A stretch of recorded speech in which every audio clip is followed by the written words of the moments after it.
published during the short and long recesses of the fifth session is that should a bill be published during the said period or published bill become due for first reading, the Speaker shall, upon lapse at the least 3 days following the publication of the bill and following a determination that such bill is of priority, the Speaker of the National Assembly, Honorable Dr. Moses Masika Wetangula, has already made his way into the chamber to preside over this afternoon sitting. Allow me to hand you over to this business. Good afternoon.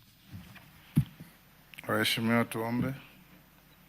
Ewe Mwenyezi Mungu ambaye kwa hekima na wema wako umetoa nyadhifa za viongozi na mabunge kwa ustawi wa jamii na utawala wa haki wa wanadamu, tukusihi utazame kwa neema nyingi sisi watumishi wako ambao wameridhika kutuita tutekeleze shughuli muhimu za jamhuri yetu.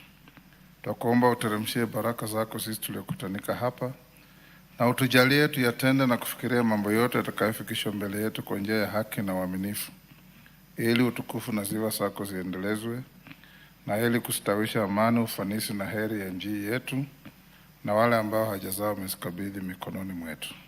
Amen.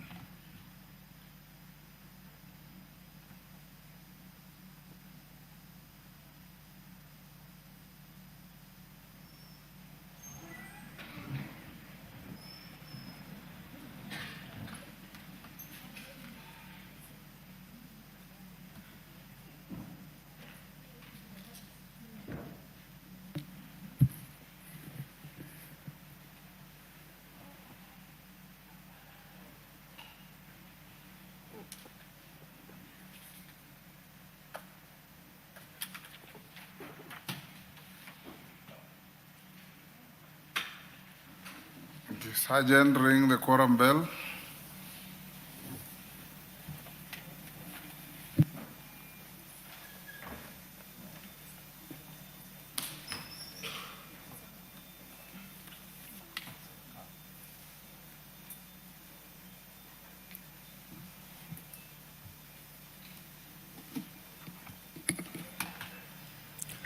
The prayer has been said and the chair taken. However, there is a quorum hitch at the commencement of the House, and the Speaker has directed that the quorum bell be rung for 10 minutes. This is as provided for in the House Standing Order number 34, paragraph 1, and that a bell shall be on until the quorum is achieved. That is for the first 10 minutes. If at the lapse of the first 10 minutes, the quorum is not present or is not attained yet, a further 5-minute quorum bell shall be on. So that is a bell just to alert the members that there is a quorum hitch at the House and that their presence is highly required inside the chamber. We shall continue to take a look at the business that they will be transacting this afternoon. There are procedural motions regarding limitation of time on various businesses that the House will be undertaking as during the fifth session. One of the procedural motion regards the consideration of business that the House receives during the recess periods. Such business include messages from the Senate,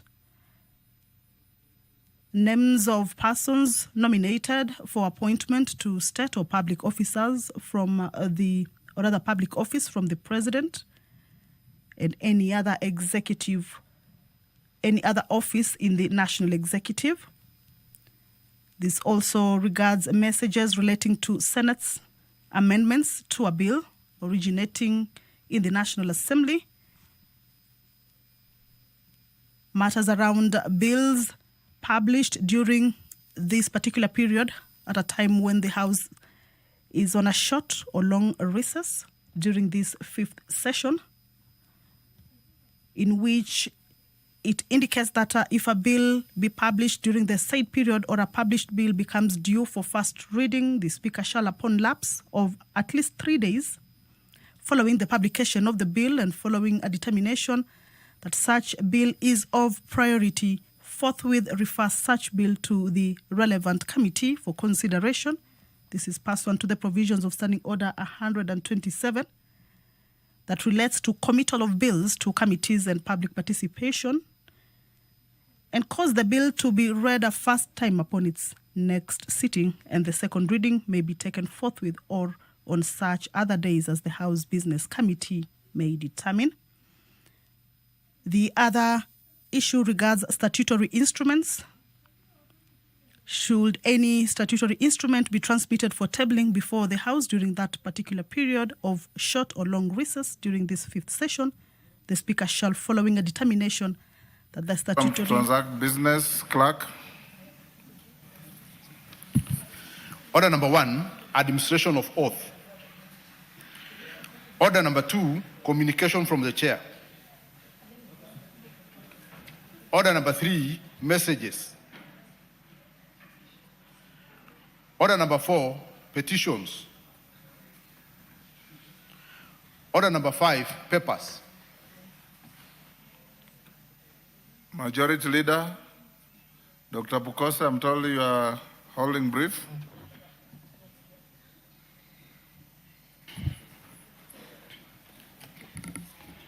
Honorable Speaker, I beg to lay the following papers on behalf of the Majority Leader on the table of the House today, Wednesday, 11 February 2026, afternoon sitting.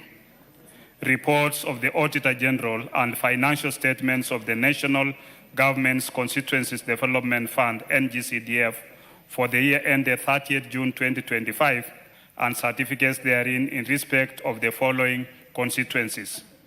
1. Alego Usonga. 2. Bahati. 3. Baringo North. 4. Pomachoke Borabu. 5. Bondo. 6. Pumula. 7. Bura. 8. Putere. 9. Eldama Rafin. 10. Kalole. 11. Kanse. 12. Game. 13. Hamisi. 14. Ikolomani. 15. Isholo North. 16. Kajiado West. 17. Kandara. 18. Kigumo. 19 Kilgoris, 20 Kilifi North, 21 Kimilili, 22 Kinangop, 23 Kisumu West, 24 Kitui Central, 25 Lukuyani, 26 Lugari, 27 Magarini, 28 Mandera East, 29 Mandera South, 30 Madira, 31 Matungu, 32 Mwea, 33 Nakuru Town East, 34 Nakuru Town West, 35 Narok North, 36 Nafokolo, 37 Nyando, 38 Nyaribari Masaba, 39 Nyeri Town, 40 Oljororok, 41 Odhaya, 42 Rarieta, 43 Saboti, 44 Samburu East, 45 Samburu West, 46 Supukia, 47 Suna East, 48 Tongareni, 49 Turkana East, 50 Turkana West. Thank you, Honorable Speaker. Thank you, Dr. Bukose. Chairperson, Departmental Committee on Finance and National Planning. I've been informed that it's running late. We'll revisit that. Next order.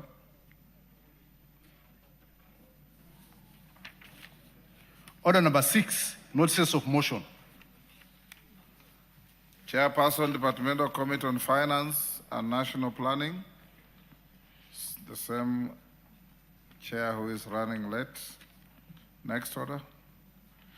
Order number 7, questions and statements. Do we have any questions? Honorable members, before we go to the next order, allow me to recognize in the public gallery Masinga Boys High School from Masinga constituency, Machakos. The Honorable Mwalio has asked me to give him a minute to welcome his students.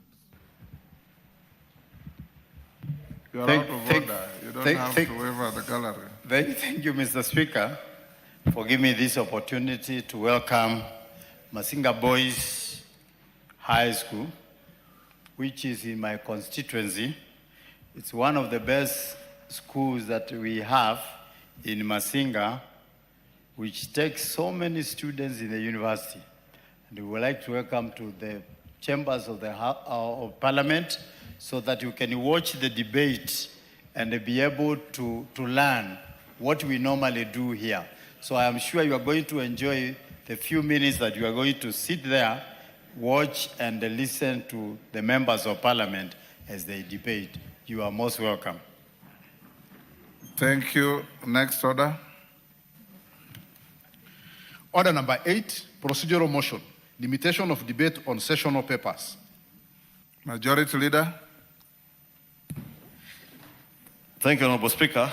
Honorable Speaker, I beg to move that pursuant to the provision of Standing Order 97.1, this House orders that each speech in a debate on any session of paper shall be limited as follows: a maximum of 2.5 hours, with not more than 20 minutes for the mover in moving and 5 minutes for any other member speaking, including the leader of the majority party and the leader of the minority party, and the chairperson of the relevant committee if the session of paper is not moved by the chairperson of the relevant committee, and that 10 minutes before the expiry of the time, the mover shall be called upon to reply, and further that priority in speaking shall be accorded to the leader of the majority party and the leader of the minority party in that order. And I beg to move, this being a simple procedural motion, and I want to request the Honorable Kasiwai to second.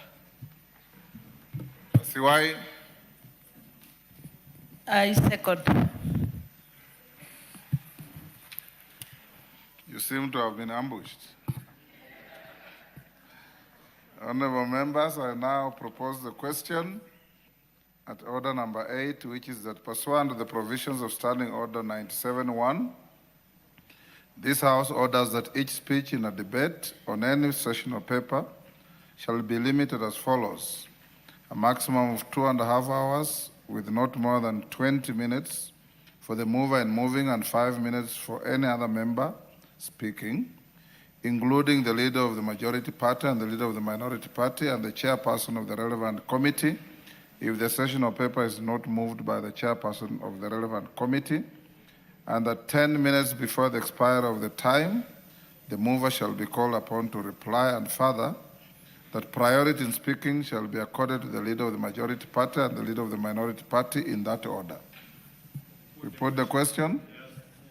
I now put the question at order number 8, which is that, pursuant to the provisions of Standing Order 97.1, this House orders that each speech in a debate on any session of paper shall be limited as follows: a maximum of 2.5 hours with not more than 20 minutes for the mover in moving and 5 minutes for any other member speaking, including the leader of the majority party and the leader of the minority party, and the chairperson of the relevant committee if the session of paper is not moved by the chairperson of the relevant committee, and that 10 minutes before the expiry of the time, the mover shall be called upon to reply, and further, that priority in speaking shall be accorded to the leader of the majority party and the leader of the minority party in that order. As members of that opinion say aye. Aye.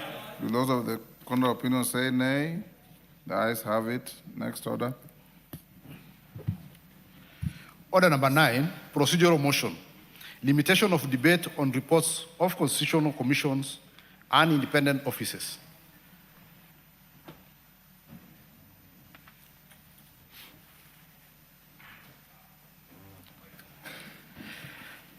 Thank you, Honorable Speaker, and I beg to move that pursuant to the provision of Standing Order 97.1, this House orders that each speech in debate on reports of constitutional commissions and independent offices be limited as follows: a maximum of 4 hours with not more than 30 minutes for the mover in moving and 10 minutes in replying, a maximum of 30 minutes for the chairperson of the relevant committee, and a maximum of 10 minutes for any other member speaking except the leader of the majority party and the leader of the minority party, who shall be limited to a maximum of 15 minutes each, and that priority be accorded to the chairperson of the relevant committee, the leader of the majority party and the leader of the minority party in that order. And I beg to move, and I want to request the member for Kirinyaga County, Honorable Njeri Maina, to second.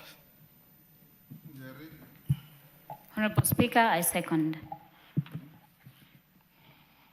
Honorable members, I propose the question at order number 9, which is that, pursuant to the provisions of Standing Order 97.1, this House orders that each speech in debate on reports of constitutional commissions and independent offices be limited as follows. A maximum of 4 hours with not more than 30 minutes for the mover in moving and 10 minutes in replying. A maximum of 30 minutes for the chairperson of the relevant committee and maximum of 10 minutes for any other member speaking except the leader of the majority party and the leader of the minority party, who shall be limited to a maximum of 15 minutes each, and that priority be accorded to the chairperson of the relevant committee, the leader of the majority party, and the leader of the minority party in that order. We put the question. Thank you. I'll now put the question at order number 9, which is that, pursuant to the provisions of Standing Order 971, this House orders that each speech in debate on reports of constitutional commissions and independent offices be limited as follows. A maximum of 4 hours with not more than 30 minutes for the mover in moving and 10 minutes in replying. A maximum of 30 minutes for the chairperson of the relevant committee and a maximum of 10 minutes for any other member speaking except the leader of the majority party and the leader of the minority party, who shall be limited to a maximum of 15 minutes each, and that priority be accorded to the chairperson of the relevant committee, the leader of the majority party, and the leader of the minority party in that order. As members of that opinion say aye. Aye. Those of the contrary opinion say nay. The ayes have it. Next. Order number 10, procedural motion, limitation of debate on the annual estimates and committee of supply. Majority Leader. Honorable Speaker, we were just pitting you with your deputy. Because when you propose a question, you have to read the whole text. Yes. When you are putting the question, you have to reread the whole text again. And I was asking maybe the Commonwealth Parliament should look at a new way of just referring to what was proposed rather than having the Speaker to read through. Unfortunately, that is what is done in the entire Commonwealth jurisdiction. That is why I said the entire Commonwealth maybe needs to relook into some of these things. Yes. And it's also good, Honorable Speaker. You know, yesterday I had the member for Nyandarua County, a member from Nyandarua County. I don't know if she's here, the member for Kipipiri, saying that every time she wants to speak in the House, the leader of majority goes to the Speaker and says, don't allow her to speak. And you know, in the Commonwealth, there are no such things, Honorable Speaker. And you know, is she in the House? She's not in the House, and we should advise her. Whoever has access to her should tell her that that is not only malicious, but fallacious and defamatory. Because the Speaker cannot be directed by anybody, except if you have debates on matters such as constitutional and other matters like private members' bills, and you want specific colleagues that you have discussed with to support your cause, then you pass on your list to the Speaker, not by yourself, through your whips. Yes. To give the Speaker your wish that these are my priority support team to my process. Otherwise, no member, and if members of my team who sit after me ever entertain that, they'll be out of order. Honorable Speaker, I hope she's well guided. It is not only malicious, but as you say, fallaciously defamatory to the person of the Speaker and the institution of Parliament. But Honorable Speaker, you must understand, you know, some of these people are not. You see, Jerry Minor, who subscribes to the same ideologies to some extent with her, is in the House. She has proposed a bill that is lined up now today as order number 16. And that is what legislators should be doing. That is how you work. But going to pontificate things in funerals, and I could clearly tell she was speaking from a funeral because I could see clergy behind her. And she was complaining that the county women rep and the member for Kinangop are doing a lot of electrification projects in Kinangop and Kipipiri without involving her. But if you fail in your work, Honorable Speaker, as a member of Parliament, what is the problem with another elected member of Parliament, like the county women rep, doing what you ought to be doing? Jerry Minor, if a member from Kirinyaga NDMP slackens in his or her work, Jerry Minor as a women rep can step in or a neighboring constituency member of parliament. So, Honorable Speaker, she was not just fallaciously malicious to the person of the Speaker and the majority leader, Honorable Speaker, but also disparaging this House because you do not work under anybody's directions. Neither do I have time to come and guide you on who to speak. Even me, when I want to speak, I just request here to speak, and you offer me the chance. And at times I have sought to intervene, and you have denied me a chance. Yes. And that is the way it is. So let us, in this new session, be as diligent as Njeri Maina is being here today, and all these members. This particular member has not even showed up. This is the third sitting. She is not here. How do you speak when you're in a funeral somewhere and not in the House? Honorable Speaker, allow me to get back to this. Honorable members, majority leader, you know, you pass laws here. I want to encourage you to not only read the laws you pass, but know them. I was embarrassed recently at a funeral where a member stood up and very viciously attacked a university council for conducting interviews to recruit a vice chancellor. Yet you passed a law here and said the vice chancellor of a university is recruited by Public Service Commission. And you know, when you say things like those, you embarrass not only yourself, but the institution of parliament. If you pass a law, try to remember what it says. Go on, Majority Leader. Thank you, Honorable Speaker. And I now beg to move that pursuant to the provision of Standing Order 97-1, this House orders that each pitch in a debate on the report of the Budget and Appropriations Committee on budget estimates contemplated under Standing Orders 239 and 240 be limited as follows.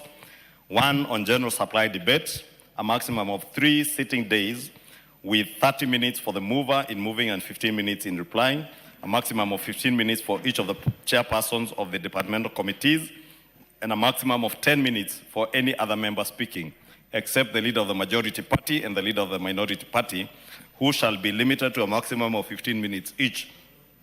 And that priority in speaking be accorded to the leader of the majority party, the leader of the minority party, and the respective chairpersons of the departmental committees in the order that they appear in the second schedule to the standing orders. And 2, in Committee of Supply, a maximum of 6 sitting days for the consideration of proposed allocations to the respective votes and programs in the order specified in the schedule submitted by the Budget and Appropriations Committee. And Honorable Speaker, I beg to move. And Honorable Speaker, as I move, that is important again to note, because you will note, Honorable Speaker, during Committee of Supply, chairpersons are given each chairperson 15 minutes, each of the departmental committee chairpersons. But Honorable Speaker, again, you will note, during Committee of Supply, you will hardly find any of these chairs in the House. And I think, now I hear the member for the chairman for the CII committee saying that he's present. We want him to be present during Committee of Supply and to speak for 15 minutes to issues, or rather to the votes being supplied during Committee of Supply, because many a times, Honorable Speaker, chairs of the department committees are usually not in the House. We shall be noting very soon, during BPS and after, any chair of a departmental committee who is not present does not deserve to be a chair of that committee. It doesn't, because that is the most important business in the House on budget making. And if you are not there to budget for your committee, then the state departments you are oversighting, what will you be oversighting if you are not there to appropriate for them? Therefore, Honorable Speaker, I want to encourage chairs, if you are not available because of other commitments, please make sure your vice chair is there during Committee of Supply. Thank you, Honorable Speaker. I beg to move, and I want to request the Honorable Harrison Kombe, Magarini Constituency Member of Parliament, to second. Mwalimu. Thank you, Mr. Speaker. I do second. I beg to second. Say, I beg to second. Thank you, Mr. Speaker. Mr. Speaker, I beg to second. Well done. You are out of order. Once a motion has been moved, Bowen, and seconded, the only logical follow-up is proposing the question. There can't be anything out of order. Honorable members, I now propose the question at order number 10, which is that, pursuant to the provisions of Standing Order 971, this House orders that each speech in a debate on the report of the Budget and Appropriations Committee on Budget Estimates contemplated under Standing Orders 239 and 240 be limited as follows. General supply debate. A maximum of 3 sitting days with 30 minutes for the mover in moving and 15 minutes in replying. A maximum of 15 minutes for each of the chairpersons of the departmental committees, and a maximum of 10 minutes for any other member speaking, except the leader of the majority party and the leader of the minority party, who shall be limited to a maximum of 15 minutes each, and that priority in speaking be accorded to the leader of the majority party and the leader of the minority party, and the respective chairpersons of the departmental committees in the order that they appear in the second schedule to the standing orders. And 2, Committee of Supply, a maximum of 6 sitting days for the consideration of the proposed allocations to the respective votes and programs in the order specified in the schedule submitted by the Budget and Appropriations Committee. Yes, Macaulay?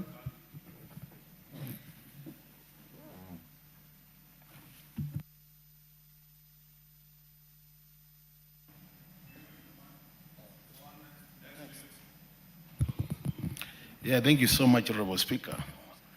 Honorable Speaker, I want to support this procedural motion, but also pick it from where the majority leaders left it, is Honorable Speaker.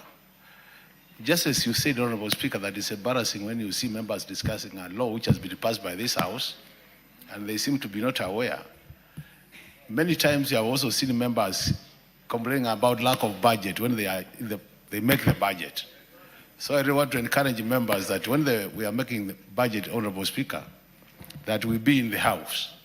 It's very frustrating to see somebody saying, for me to get a budget, I have to visit some offices to be assisted. It's very embarrassing. So I just want to encourage members that having been in this committee for quite some time, it's important members will participate in the budget making process. It is our role, it's a constitutional role. We should not be complaining about having no budget. Thank you, Honorable Speaker. Bowen. Mr. Speaker, I also support the procedural motion, but Mr. Speaker, I want to speak on behalf of the chairs of committees, and especially when we are discussing the budget estimates, Mr. Speaker. Mr. Speaker, normally the procedure is that, and I wish the chair of budget was here, whenever there is an amendment in budget, especially the departmental budgets, normally the chair of budget proposes an amendment and seconded by the chair of the committee. But we have seen a trend, Honorable Speaker, where sometimes you see some amendment in the budget brought by the chair of budget, and the chair of the committee is not aware, and or even that committee is not aware. So I wish the chair of budget was here, so that the Honorable Ichungwa is telling me that was the behavior of the former chair and not the current chair. So we hope our friend, the Honorable Atandi, is able to follow the procedures and the traditions of this House. Thank you, Honorable Speaker. Mover to reply. Thank you, Honorable Speaker. I think those sentiments are well taken because they are basically supplementing just what I had said, and I really appreciate what Honorable Makali Mulu is always sitting through the entire budget process. And I know he has been a member of this committee for a long time, therefore is very well experienced in these matters, but he sits through the entire Committee of Supply from the beginning to the end, and I wish all our chairs and vice chairs can heed to that. And also members, as Honorable Makali says, we are the budget-making house. Don't go complaining out there, yet you are the one who makes that budget here.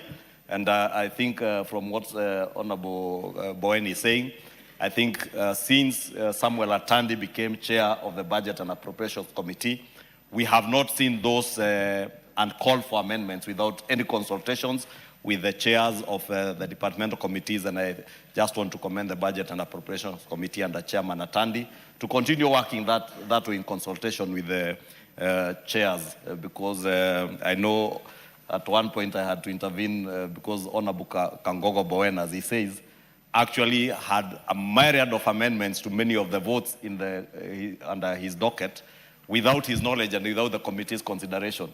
But I think not under this chairman. Chairman Atandi has been very diligent on that, and I beg to reply.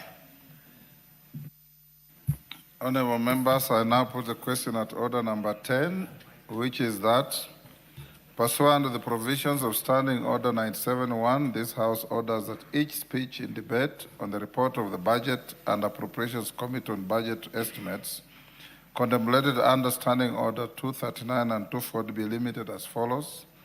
General supply, a maximum of 3 sitting days with 30 minutes for the mover in moving and 15 minutes in replying, a maximum of 15 minutes for each of the chairpersons of the departmental committees, and a maximum of 10 minutes for any other member speaking except the leader of the majority party and the leader of the minority party, who shall be limited to a maximum of 15 minutes each, and that priority in speaking be accorded to the leader of the majority party and the leader of the minority party, and the respective chairpersons of the departmental committees in the order that they appear in the second schedule to the standing orders.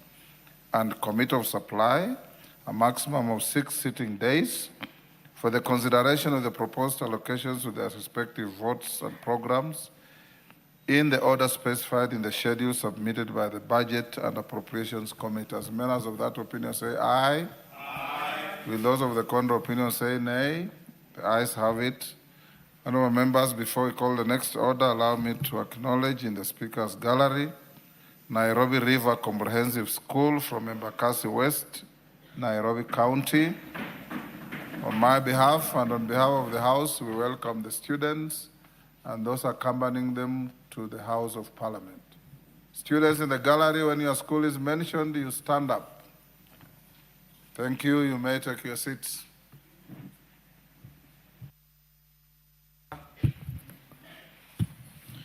Order number 11, procedural motion, limitation of debate on consideration of Senate amendments to bills originating in the National Assembly. Majority Leader. Honourable Speaker, I beg to move that pursuant to the provision of Standing Order 97-1, this House orders that each speech in the general debate contemplated under Standing Order 146, consideration of Senate amendments to bills originating in the National Assembly, be limited as follows. A maximum of 1 hour and 30 minutes with not more than 15 minutes for the mover in moving, 15 minutes for the chairperson of the relevant departmental committee, and 5 minutes for any other member speaking, including the leader of the majority party and the leader of the minority party, if the bill is not party-sponsored. And that 5 minutes before the expiry of the time, the mover shall be called upon to reply, and further that priority in speaking shall be accorded to the leader of the majority party, the leader of the minority party, and the chairperson of the relevant departmental committee in that order. Honourable Speaker, I beg to move and request the Honourable Member for Meru County, the Honourable Kailemia, to second. Kailemia. Thank you very much, Mr. Speaker. I second. Honourable members, I now propose Order Pareo. Take your seats.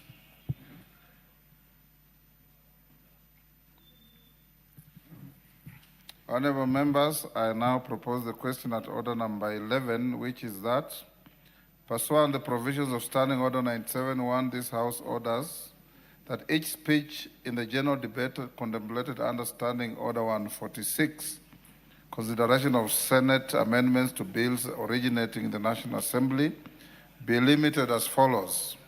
A maximum of 1 hour and 30 minutes with not more than 15 minutes for the mover in moving, 15 minutes for the chairperson of the relevant departmental committee, and 5 minutes for any other member speaking, including the leader of the majority party and the leader of the minority party, if the bill is not party-sponsored, and that 5 minutes before the expiry of the time, the mover shall be called upon to reply, and further that priority in speaking shall be accorded to the leader of the majority party, the leader of the minority party, and the chairperson of the relevant departmental committee in that order.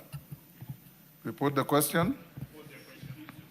Honourable members, I now put the question at order number 11, which is that, pursuant to the provisions of Standing Order 971, this House orders that each speech in the general debate contemplated under Standing Order 146, consideration of Senate amendments to bills originating in the National Assembly, be limited as follows: a maximum of 1 hour and 30 minutes with not more than 15 minutes for the mover in moving, 15 minutes for the chairperson of the relevant departmental committee, and 5 minutes for any other member speaking, including the leader of the majority party and the leader of the minority party, if the bill is not party-sponsored, and that 5 minutes before the expiry of the time, the mover shall be called upon to reply, and further, that priority in speaking shall be accorded to the leader of the majority party, the leader of the minority party, and the chairperson of the relevant departmental committee in that order. As members of that opinion say aye. Aye. Will those of the contrary opinion say nay? The ayes have it. Next order. Order number 12, procedural motion, consideration of business received during the recess period. Majority Leader. Thank you, Honorable Speaker. Honorable Speaker, this one you will need water. It's a long one. And I beg to move that, notwithstanding the provision of Standing Orders 41 and 42 relating to conveying of messages from the Senate and from the President or the National Executive, Standing Orders 120, 122, and 126 relating to publication, procedure upon publication and first reading of bills, and Standing Order 210-2 relating to tabling of statutory instruments, this House orders that during the short and long recesses of the 5th session, 1. Upon receipt of any message from the Senate or upon receipt of any name of a person nominated for appointment to a state or public office from the President or any other office in the National Executive, the Speaker shall forthwith refer such message to the relevant committee for consideration without having to recall the House and report such fact to the House on resumption. 2. Upon receipt of any message relating to the Senate's amendments to a bill originating in the National Assembly, the Speaker shall forthwith refer the schedule to the Senate amendments to the relevant committee for consideration pursuant to the provision of Standing Order 145, Senate amendments to bills originating in the National Assembly, and report such fact to the House on resumption. 3. Should a bill be published during the said period, or a published bill become due for first reading, the Speaker shall, upon lapse of at least 3 days following the publication of the bill and following a determination that such a bill is of priority, forthwith refer such bill to the relevant committee for consideration pursuant to the provision of Standing Order 127 on committal of bills to committees and public participation, and cause the bill to be read a first time upon its next sitting, and the second reading may be taken forthwith or on such other day as the House Business Committee may determine. 4. Should any statutory instrument be transmitted for tabling before the House during the period, the Speaker shall, following a determination that the statutory instrument is of priority, forthwith refer the statutory instrument to the relevant committee for consideration and cause the statutory instrument to be tabled in the House upon its next sitting in accordance with the provisions of Section 11 of the Statutory Instruments Act, Cap 2A, and 5. Should any paper be transmitted for tabling before the House, the Speaker shall, following a determination that the paper is of priority, forthwith refer the paper to the relevant committee for consideration and cause the paper to be tabled in the House upon its next sitting. Honorable Speaker, I beg to move. That's why I said you get prepared. This was a long one, but it's very important because it ensures that there is continuation of work even when we are on recess, such a time like the long recess that we came from. Should there have been any papers that came in or any bills that matured within that time, then they will not have to wait until we resume after the recess, Honorable Speaker. And we are doing the same for this session to be able to make sure that we are within our procedures in consideration of such bills. Honorable Speaker, allow me to request the Vice Chair of the Budget Committee, because he's making a lot of noise behind me with loud consultations, to now second. Budget or finance? Budget. Budget. Because oh, the Vice Chair, yes. Go ahead. Thank you, Honorable Speaker. I just wanted to let the majority leader that I was consulting with my neighbor, the Honorable Kakai Pisau, member for Kiminini. So There are no preambles to seconding a motion. Just second the I motion. know. So I stand to second. Thank you. Honorable members, I now propose the question at order number 12, that notwithstanding the provisions of Standing Order 41 and 42 relating to conveying of messages from the Senate and from the President or the National Executive, Standing Orders 120, 122, and 126 relating to publication, procedure upon publication, and first reading of bills, and Standing Order 210-2 relating to tabling of statutory instruments, this House orders that during the short and long recess of the 5th session, 1, upon receipt of any message from the Senate or upon receipt of any name of a person nominated for appointment to a state or public office from the President or any other office in the National Executive, the Speaker shall forthwith refer such message to the relevant committee for consideration without having to recall the House and report such fact to the House on resumption. 2, upon receipt of any message relating to the Senate's amendments to a bill originating in the National Assembly, the Speaker shall forthwith refer the schedule of the Senate amendments to the relevant committee for consideration pursuant to the provisions of Standing Order 145, Senate amendments to bills originating in the National Assembly, and report such fact to the House on resumption. 3, should a bill be published during the said period or a published bill become due for first reading, the Speaker shall, upon lapse of at least 3 days following the publication of the bill and following a determination that such bill is of priority, forthwith refer such a bill to the relevant committee for consideration pursuant to the provisions of Standing Order 127, committal of bills to committees and public participation, and cause the bill to be read a first time upon its next sitting, and the second reading may be taken forthwith or on such other day as the House Business Committee may determine. 4, should any statutory instruments be transmitted for tabling before the House during the period, the Speaker shall, following the determination that the statutory instrument is of priority, forthwith refer the statutory instrument to the relevant committee for consideration and cause the statutory instrument to be tabled in the House upon its next sitting in accordance with the provisions of Section 11 of Statutory Instruments Act, Cap 2A, and 5. Should any paper be transmitted for tabling before the House, the Speaker shall, following a determination that the paper is of priority, forthwith refer the paper to the relevant committee for consideration and cause the paper to be tabled in the House upon the next sitting. We put the question. Honorable members, I now put the question at order number 12, which is that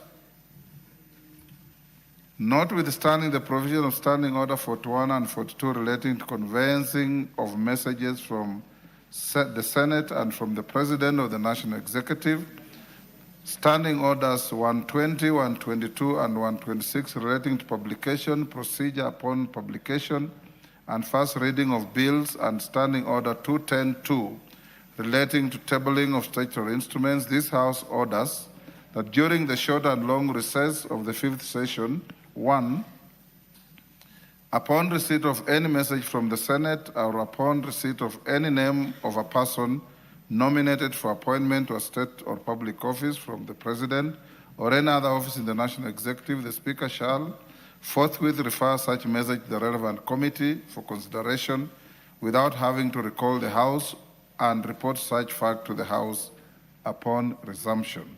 2, upon receipt of any message relating to the Senate's amendment to a bill originating in the National Assembly, the Speaker shall forthwith refer the schedule of the Senate amendments to the relevant committee for consideration pursuant to the provision of Standing Order 145, Senate amendments to bills originating in the National Assembly, and report such fact to the House on resumption. 3, should a bill be published during the said period or a published bill become due for the first reading, The Speaker shall, upon lapse of at least 3 days following the publication of the bill and following the determination that such a bill is a priority, forthwith refer such bill to the relevant committee for consideration pursuant the provisions of Standing Order 127, committal of bills to committees and public participation, and cause the bill to be read a first time upon its next sitting, and the second reading may be taken forthwith or on such other day as the House Business Committee may determine. 4. Should any statutory instrument be transmitted for tabling before the House during the period, the Speaker shall, following determination that the statutory instrument is of priority, forthwith refer the statutory instrument to the relevant committee for consideration and cause the statutory instrument to be tabled in the House upon its next sitting in accordance with the provisions of Section 11 of the Statutory Instruments Act, Cap 2A, and 5. Should any paper be transmitted for tabling before the House, the Speaker shall, following a determination that the paper is of priority, forthwith refer the paper to the relevant committee for consideration and cause the paper to be tabled in the House upon its next sitting. As many as of that opinion say aye. Aye. Will those of the contrary opinion say nay? The ayes have it. Next order. Order number 13, procedural motion, limitation of debate on legislative proposals to amend the Constitution.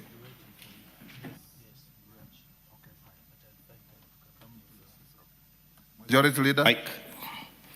Thank you, Honorable Speaker. I beg to move that pursuant to the provision of Standing Order 97.1, this House orders that each speech in the general debate contemplated under Standing Order 114.7a(b), 114.7a and b, consideration of a legislative proposal to amend the Constitution be limited as follows. A maximum of 20 minutes for the mover in moving and 10 minutes in replying, 15 minutes for the leader of the majority party and the leader of the minority party if the proposal is not party-sponsored. Members with similar or related proposals and the chairperson of the relevant departmental committee, and 10 minutes for any other member speaking, and further that priority in speaking shall be accorded to the leader of the majority party, the leader of the minority party, and the chairperson of the relevant departmental committee in that order. I beg to move and I want to request the member for Embakasi East, the Honorable Babu Owino, to second.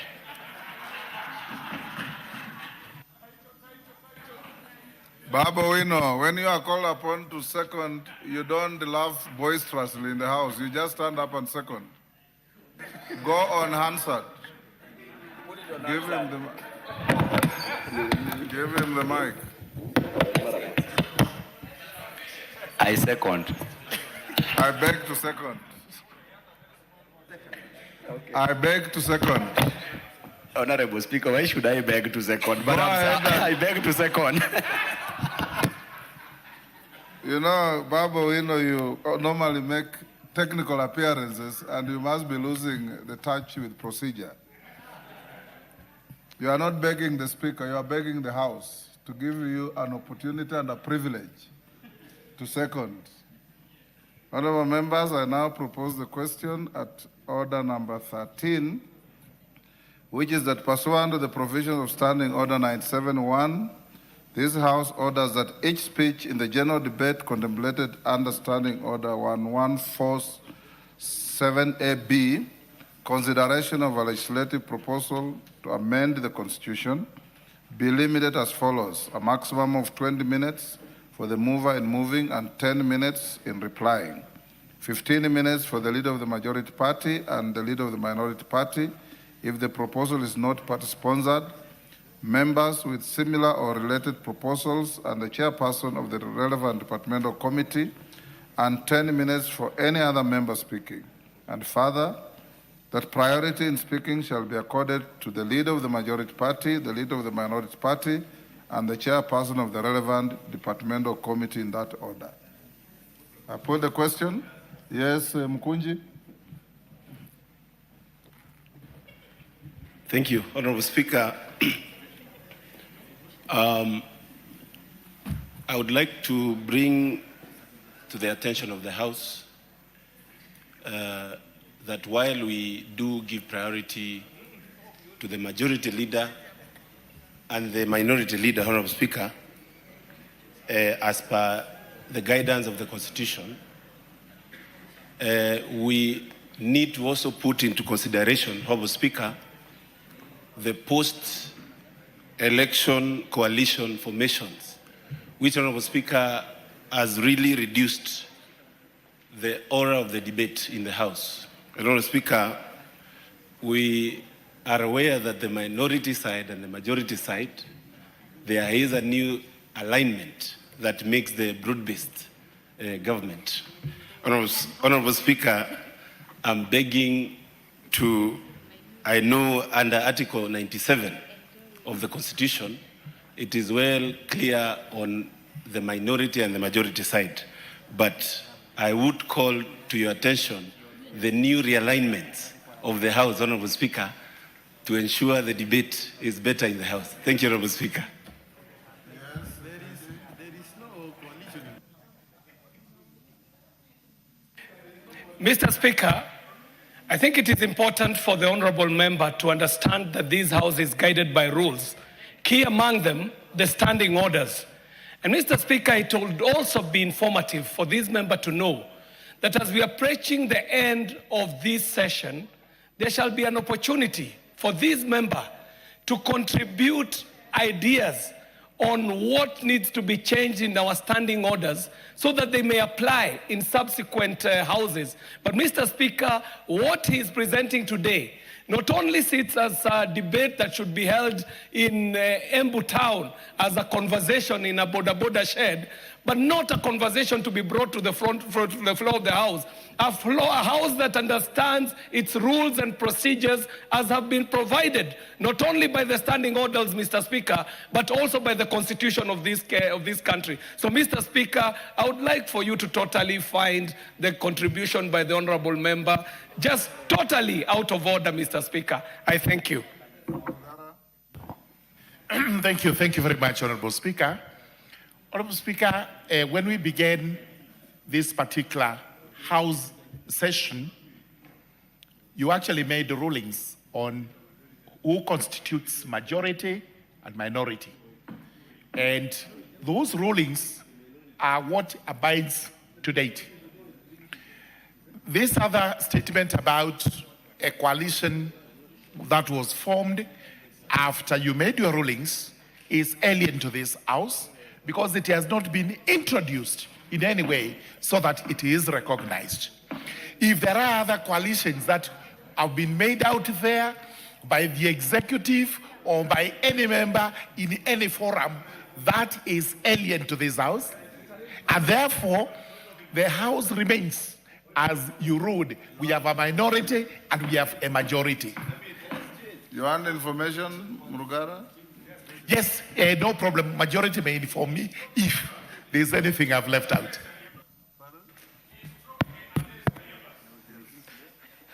Honorable Speaker, the Honorable Sir George Murugara is not just an accomplished legal mind in this country like yourself, Honorable Speaker, who is a senior counsel.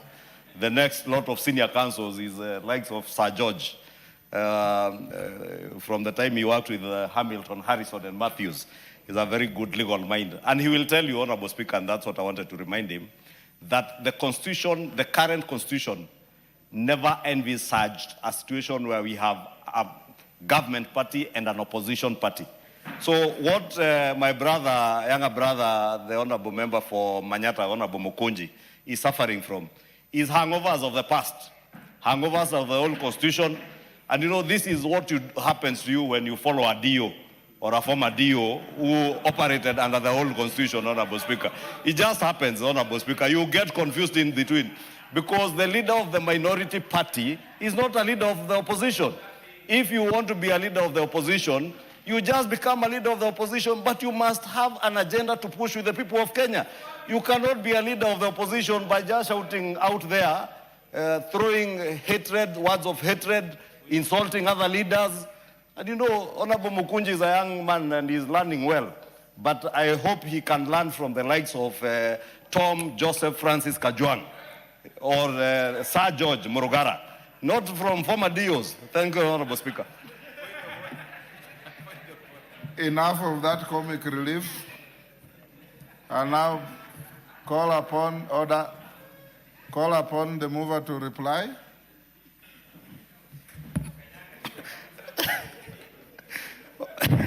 Honorable Speaker, I saw the Honorable Bukunji is telling me Nisikanyanga Shingo, and I was telling him, I was just advising him to learn from good legal minds like Tom Joseph Kajwang and Sir George, and I beg to reply, Honorable Speaker.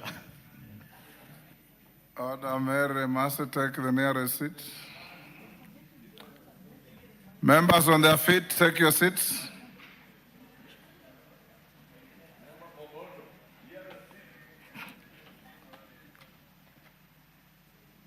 Dr. Nyikal, take your seat. Honorable members, I now put the question at order number 13, which is that, pursuant to the provisions of Standing Order 971, this House orders that each speech in the general debate contemplated under Standing Order 114.7 consideration of a legislative proposal to amend the Constitution, be limited as follows: a maximum of 20 minutes for the mover in moving and 10 minutes in replying, 15 minutes for the leader of the majority party and the leader of the minority party, if the proposal is not sponsored by the party, members with similar or related proposals and the chairperson of the relevant departmental committee, and 10 minutes for any other member speaking. And further, that priority in speaking shall be accorded to the leader of the majority party, the leader of the minority party, and the chairperson of the relevant departmental committees in that order. As members of that opinion say aye. Aye. Will those of the contrary opinion say nay? The ayes have it. Go back to order number 15 and give an opportunity to the chair of finance. Hold, chairman, they have to call out the order first.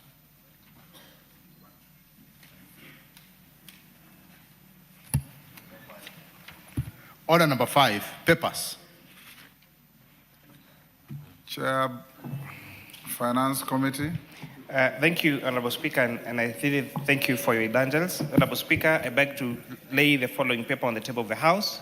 Today, Wednesday, the 11th of February, 2026, report of the Departmental Committee on Finance and National Planning on its consideration for approval hearing of one Mr. Naftali Kipchirchir, the nominee for appointment to the position of a Director General of the Financial Reporting Center. Thank you. Go back to order number 6. Order number 6, notices of motion. Chair, Finance. Chair, Finance.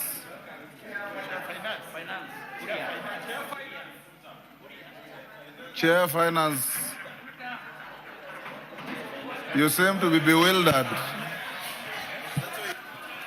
Chair, Finance, you seem to be bamboozled and bewildered by the presence of Wamshomba.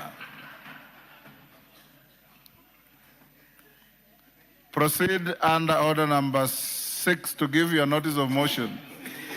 Thank you, Honorable Speaker. You know, there was a movie, Kimani, called In Praise of Older Women. And given the age difference between you and Wamshomba, you should go and watch that movie. Honorable Speaker, for I the record, said older, not old. Honorable Speaker, for the record, I was just happy to see my elder sister. She held a very good two-term meeting. And because we are the same two-term group, I was just excited that she's doing a very good job on the ground. And not what you seem to be alluding to, Mr. Speaker. Honorable Speaker, I beg to give a notice for the following motion: that take into consideration the findings of the Departmental Committee on Finance and National Planning in its report on the approval hearing of a nominee for appointment as a Director General of the Financial Reporting Center, laid on the table of the House this afternoon, Wednesday, the 11th of February, 2026, and pursuant to the provisions of Section 25 of the Proceeds of Crime and Anti-Money Act, POCALMA Cap 59A, and Sections 3 and 8 of the Public Appointments Parliamentary Approval Act Cap 7F, that this House approves the appointment of Mr. Naftali Kipchil Tirono as a Director General of the Financial Reporting Center. Thank you, Honorable Speaker. Thank you. Clerk, go to order number 14. Order number 14, the Books and Newspapers Amendment Bill, National Assembly Bill number 47 of 2025, first reading. A bill for an act of Parliament to amend the Books and Newspapers Act and for connected purposes. Order number 15, motion, approval of the calendar of the House for the 5th session, 2026. Majority Leader. Honorable Speaker, I beg to move that pursuant to the provision of Standing Order 28, this House approves the calendar of the National Assembly regular sessions for the 5th session of 2026 as contained in the schedule to the order paper. And Honorable Speaker, the House Business Committee has proposed a total of 116 sittings for this session between 10th February, which is yesterday when we resumed, all the way to the 3rd of December this year. And this excludes any special sittings or any extra sittings that the House may resolve to sit due to any special business that may come or any priority business that may come in between, and we need to extend our sittings or to call for special sittings during either the short or the long recesses.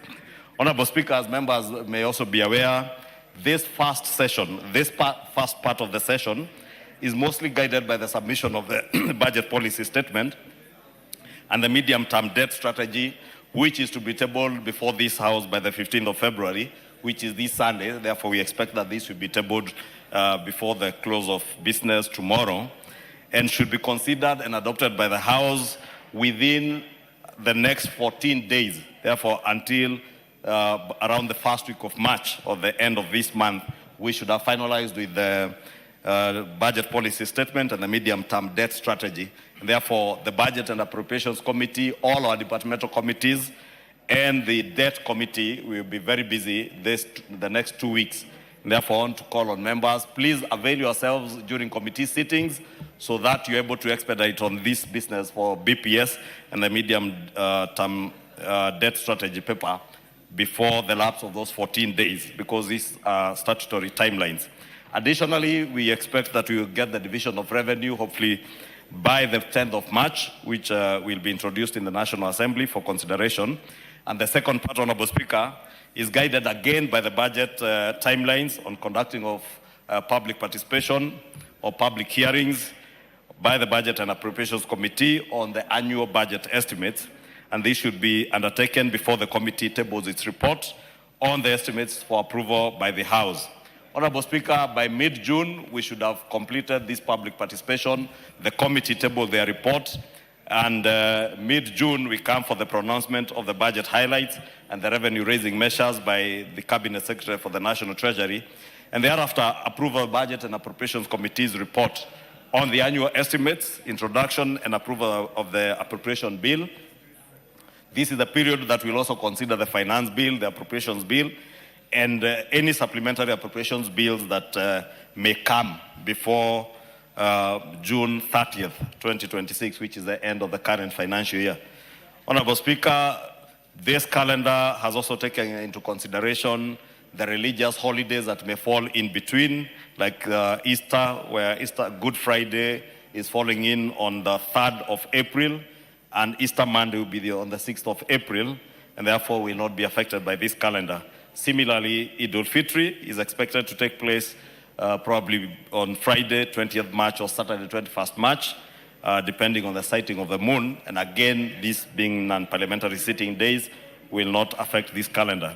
Finally, Honorable Speaker, we also in the House Business Committee did consider the annual prayer breakfast, which we agreed from last year under your leadership, Honorable Speaker, that the national annual prayer breakfast will be held on the last Thursday of May. And that last Thursday falls on the 28th of May. And we have therefore had to cut short our resource by a week, our long recess in May by a week. And we therefore be resuming the week before, so that on the 28th of May, we are all expected to join together in prayer during the annual prayer breakfast. Honorable Speaker, let me note that under your instructions, I led the Kenyan delegation to the National Prayer Breakfast in the United States last week, and together with the whip, Majority Whip, the Honorable Osoro, Senators Veronica Maina, Senator Maanzo, the Honorable Member for Kathiani and Deputy Leader of Minority, Honorable Mbui, and the Honorable Kalonzo Musyoka, the former Vice President, also joined us at the National Prayer Breakfast. And Honorable Speaker, you know, there are people who are spreading rumors in Taifa Leo that they are going to meet certain people. The National Prayer Breakfast is not a place to meet people.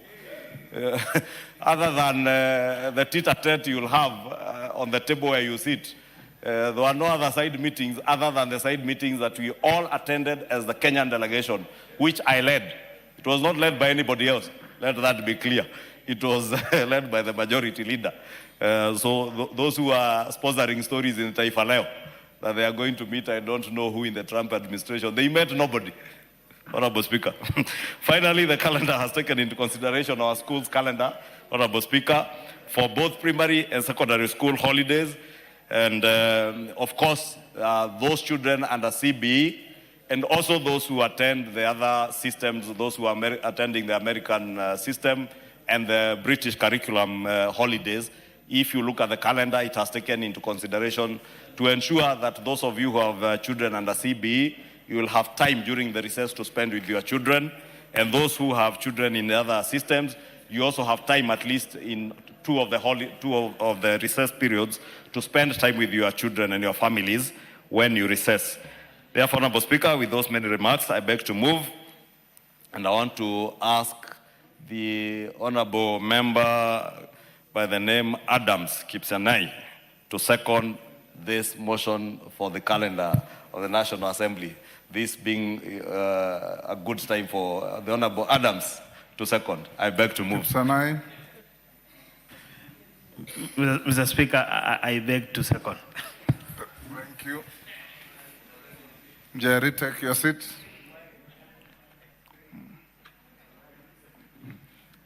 Order. Member on his feet. Thank you. I now propose the question at order number 15,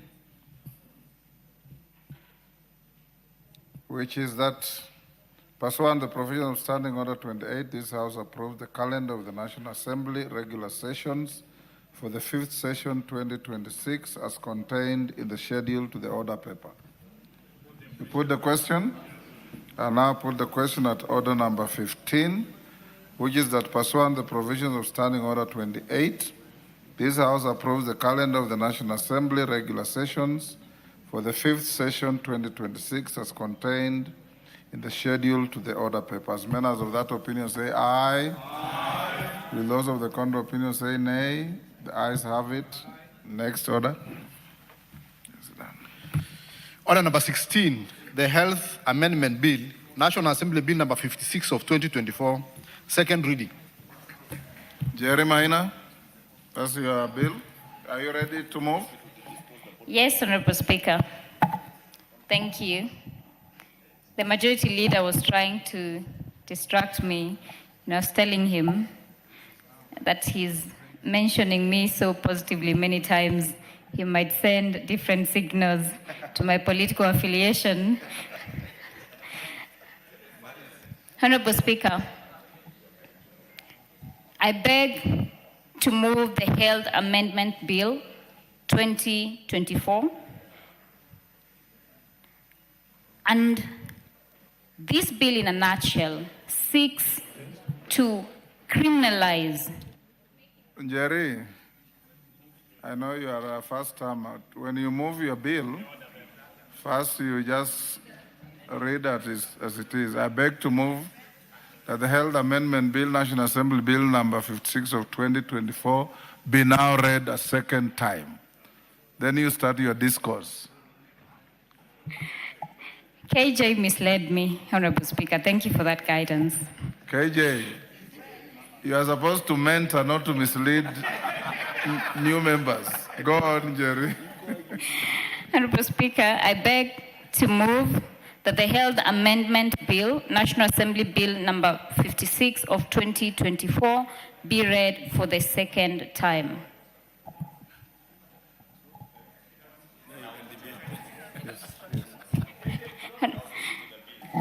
I will never forgive KJ. Honorable Speaker, the Health Amendment Bill, in a nutshell, seeks to make it illegal to detain dead bodies in hospitals or mortuary facilities. It also seeks to make it illegal to demand prepayment of any kind prior to offering of emergency treatment. Honorable Speaker, we've had a rich discourse with the Health Committee in regard to this bill. Initially, it had proposed that this is criminalized for both public and private facilities. Unfortunately, Honorable Speaker, and I put it on the floor so that members can take it up, we arrived at a consensus that these amendments are only directed at public facilities, which is insufficient and does not cater to the urgent need to ensure that all Kenyans are treated equally and have their rights to dignity protected and access to health care protected as per the Constitution. Honorable Speaker, before I delve into the issues, allow me to appreciate the selfless input of the Budget Committee, the Health Committee, the Parliament's Legal Department, who, despite my incessant prodding and numerous intellectual exchanges, never tired until we reached a consensus which is before this floor. This bill is personal to me. It is personal to the members of Parliament. It is personal to Kenyans. And I recognize that several members here have attended health-related funds drives for the families who perhaps have limited financial capacity because we are not equal in this life. Honorable Speaker, while Kenya now takes pride as having enacted universal health coverage, a momentous journey towards achieving access to health care for all, the lived experience of many Kenyans reflects otherwise. This bill proposes targeted amendments to the Health Act, Cap 241, to address two urgent issues that have been affecting Kenyans. The first being the demand for prepayment before emergency medical treatment is provided, and the detention or hostage taking of dead bodies by hospitals and mortuaries as collateral for unpaid medical bills. Honorable Speaker, this bill gives teeth to the constitutional right to emergency medical treatment and Article 43(2) of the Constitution of Kenya, and safeguards the right to dignity as provided by Article 28. Honorable Speaker, the law as it is lacking.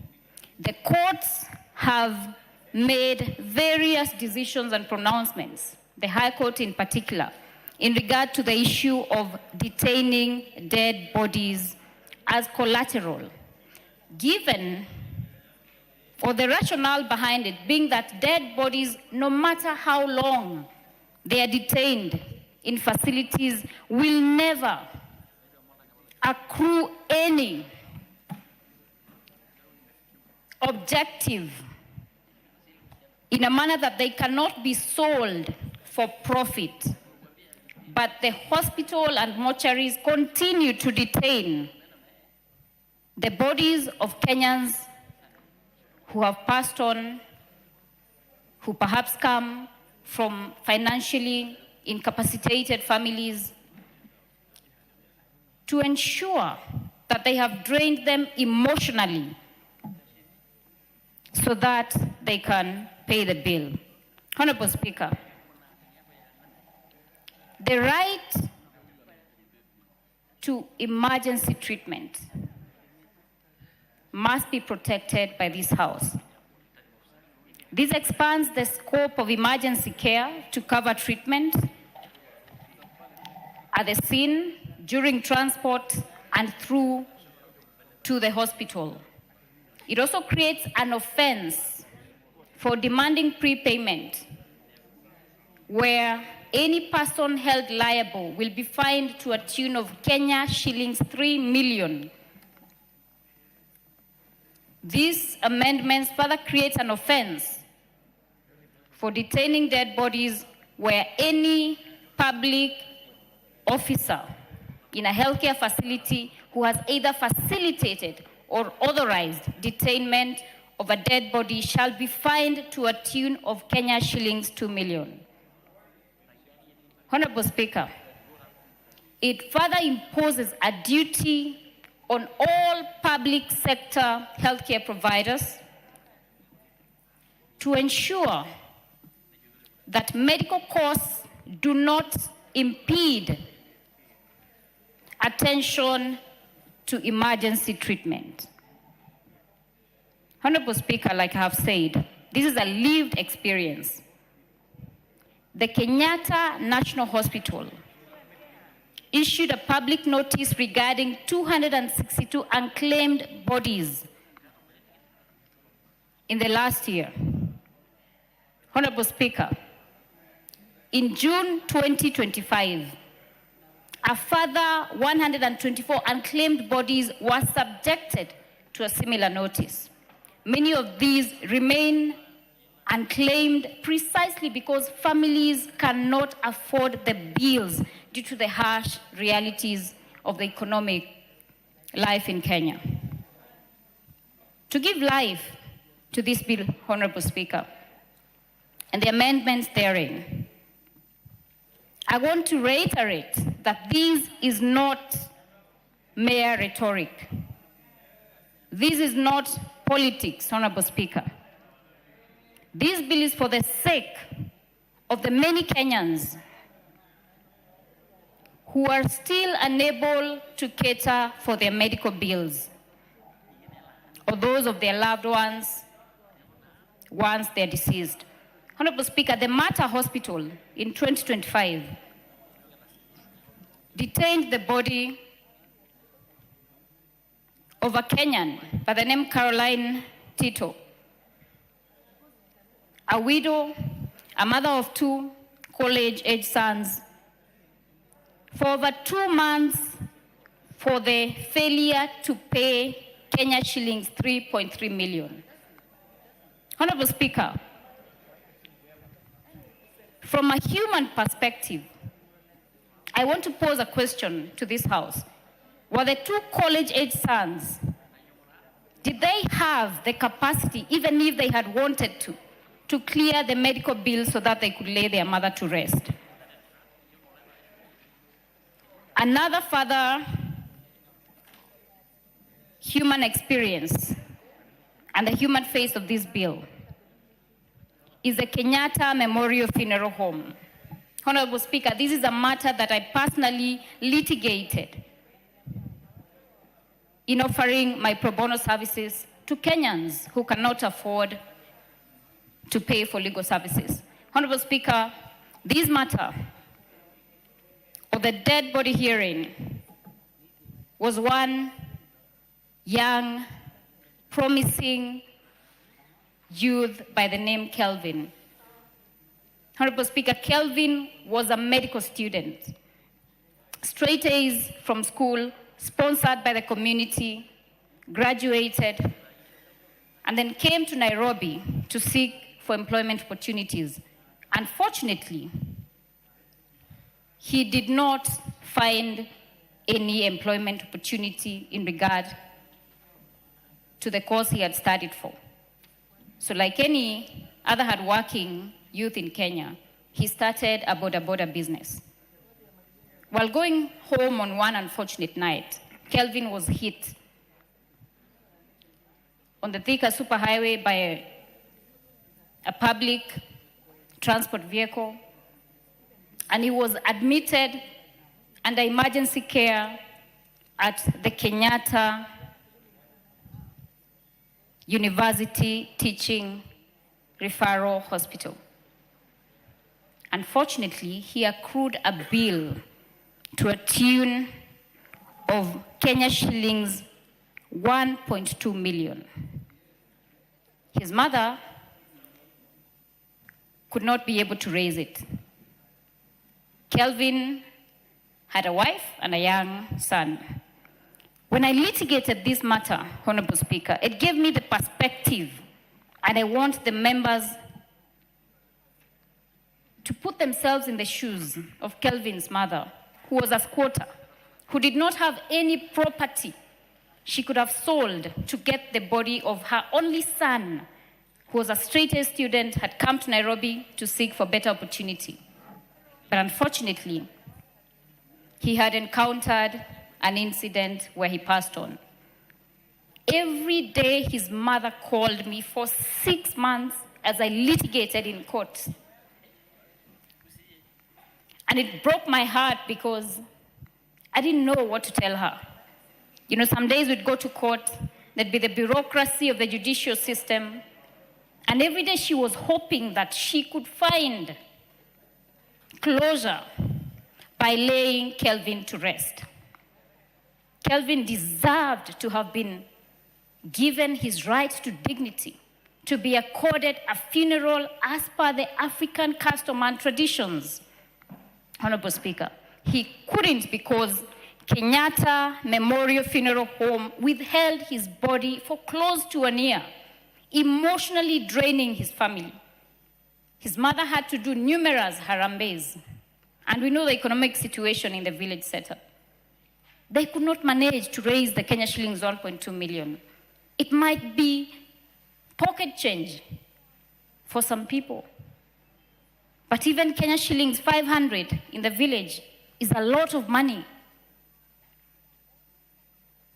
And ultimately, this matter came to a conclusion. The court, the magistrate's court at Ruiru, ruled that a dead body, even if it is detained for 10 years, it will never be property that can be sold to recover the unpaid medical bills. Honorable Speaker, Pumwani Maternity Hospital, the High Court ruling of 2015. Maimuna Omoya was unable to pay a mere 6,000 Kenya shillings that was required so that she could be discharged. She was detained at the facility with her newborn for nearly a month.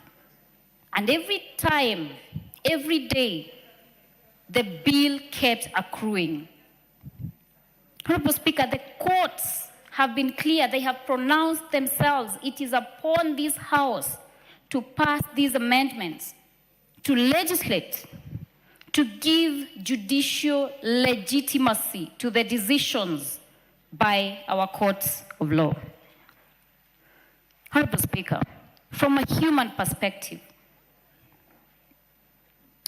and because we are Africans, we know that it is custom for us to bury the dead, to lay them to rest, so that we can find closure and move on with the day-to-day life. There are families that are denied that by hospital facilities, just merely because they are financially incapable. It is not a case of not wanting to. I do not think anyone would want to leave their kin, someone that they loved, someone they shared and spent time with in this life, rotting away in a mortuary facility instead of doing as per our customs.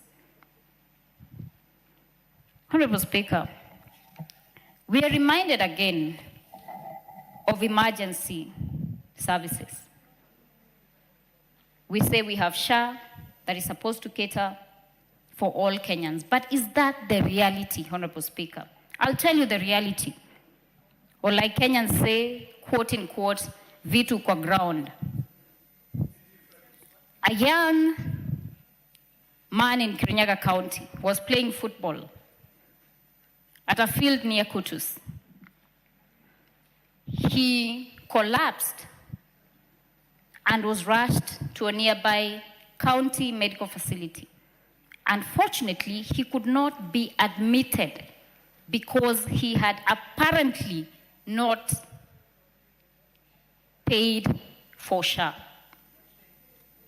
Access to emergency services. We must ensure that medics that deny emergency services to Kenyans who prioritize financial gain while a Kenyan is losing their life, they are culpable and that they are held so by the law and fined as per these amendments. Honorable Speaker, the realities, when we remember the baby who had a fork jembe in his head, went to Kenyatta National Hospital, the mother could not afford to raise 20,000 for that child to be treated. Unfortunately, due to the delay in attaining the dire emergency services, that baby succumbed while waiting for treatment on the bench of a facility that should have ensured that he's alive today, going to school like other children, and even given hope to his parents to see him grow and perhaps be like us here in future. Honorable Speaker, jurisdictions across the world have ratified through legislation the provisions that I am pushing via this bill. UK and Canada have legislation that prioritizes emergency care and ensures that everyone, despite their financial capacity, can access the same. And then, honestly, the money must come after the human life has been saved. Someone asked me a very pertinent question. How will the hospitals recover their monies? And my answer was simple. Civil litigation, Honorable Speaker. A medical bill is a debt. In general practice, if someone owes you money, you make an application to the court, the matter is heard and determined, and if they had any assets after their liabilities had been paid off, then it is prioritized as a debt to be paid by the estate of that person. But the reality is that these families have no assets. It is not a case of they will not, they cannot, they have no capacity to pay. And even if, like I have insisted, the body was detained for 10, 20 years, it can never be sold for even Kenya shillings 1 bob. So it is a humane perspective. We've also recommended that there be a mechanism or a policy to determine needy families or cases so that persons who are actually able to pay for these services do not take advantage. Honorable Speaker, the Supreme Court of India in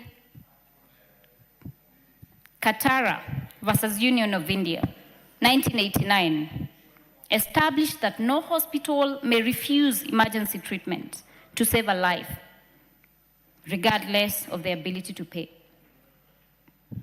I know we have medics in the House, and I know that they do take an oath, just like lawyers do, take an oath to defend justice when it calls for it.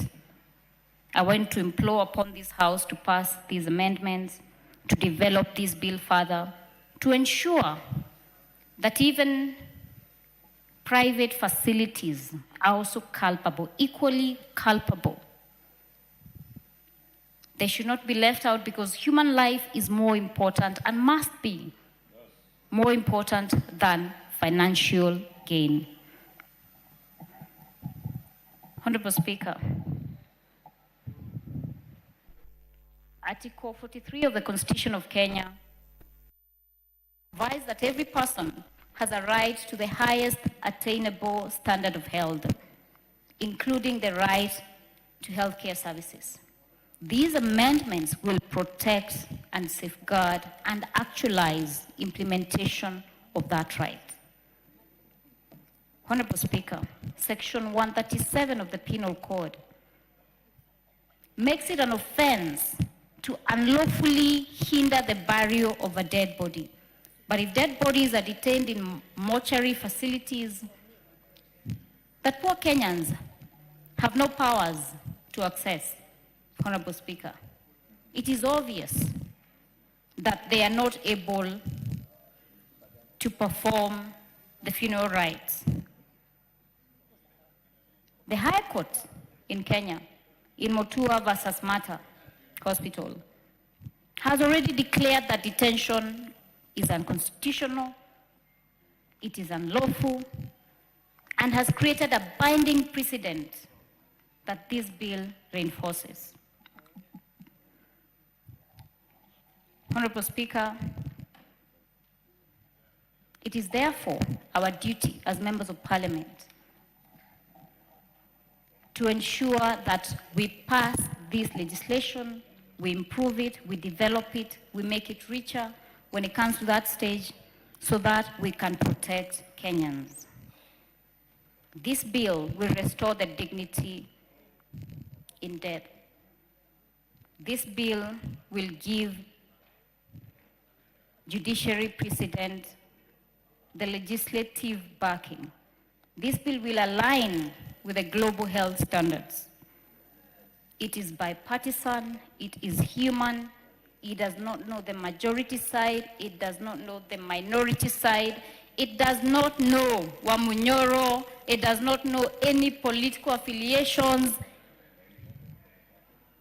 It is a bill for Kenyans. Let us take it as such. When we debate, let us enrich the debate.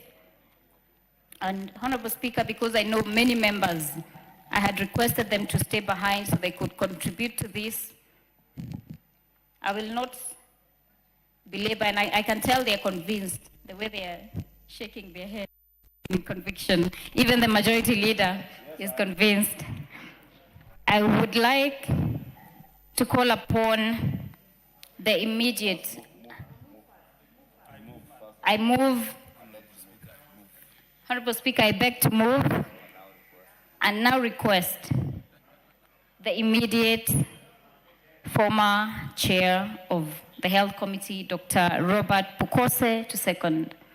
Thank you. Thank you so much. I don't think anybody would have moved that bill better than you've done it. I think you've done it the right way.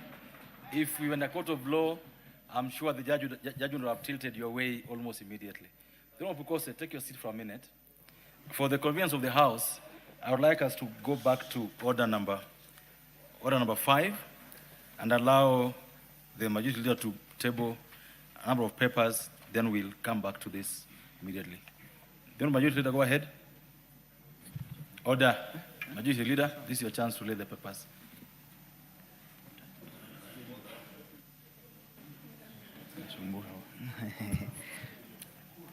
Order number 5, papers.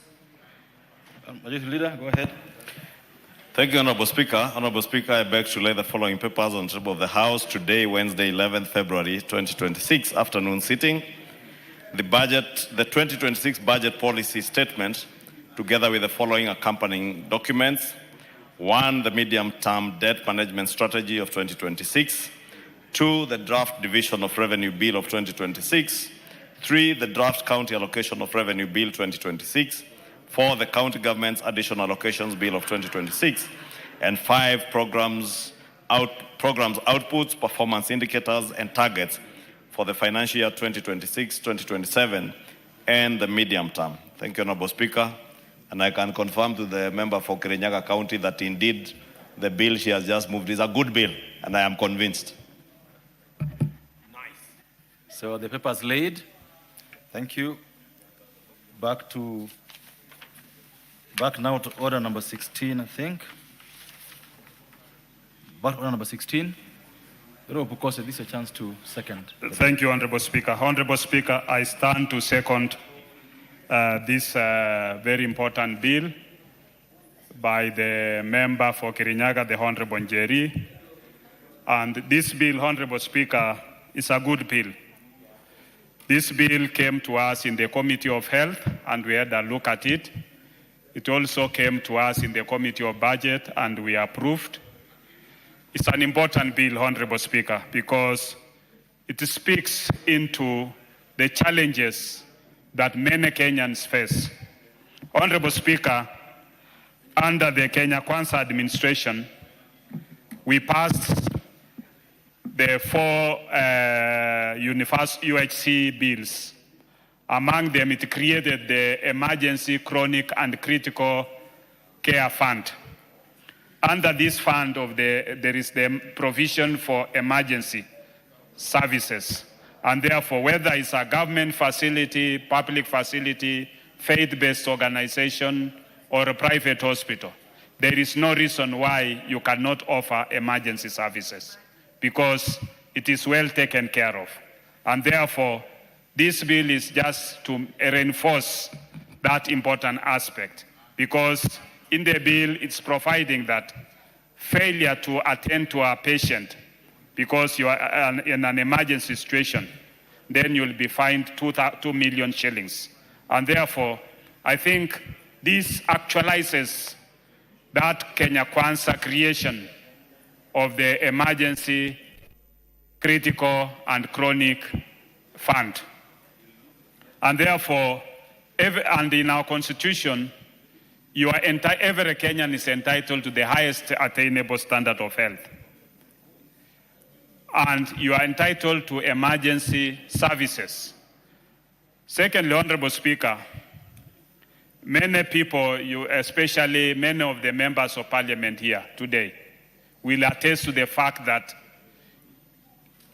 you have cases where bodies are being detained in a hospital. And you know, once somebody has lost their person, these are people who are mourning, these are people who are in serious other challenges. People even conduct fundraising to go and get their body. But you still find the whole institution insisting that they must clear the bill. And I think this for a long time has been abused. When you look at the bill, it's limiting to public facilities. But members are free to also bring in amendments to include private facilities, because you have no reason to continue detaining a body. And just as Honorable Njeri puts it, even if you stay with that body, you cannot sell it to anybody, and you cannot make money out of it. It is just humanly that you are able to release that body so that the relatives can be able to give that body a decent burial and be able to organize and get you your money.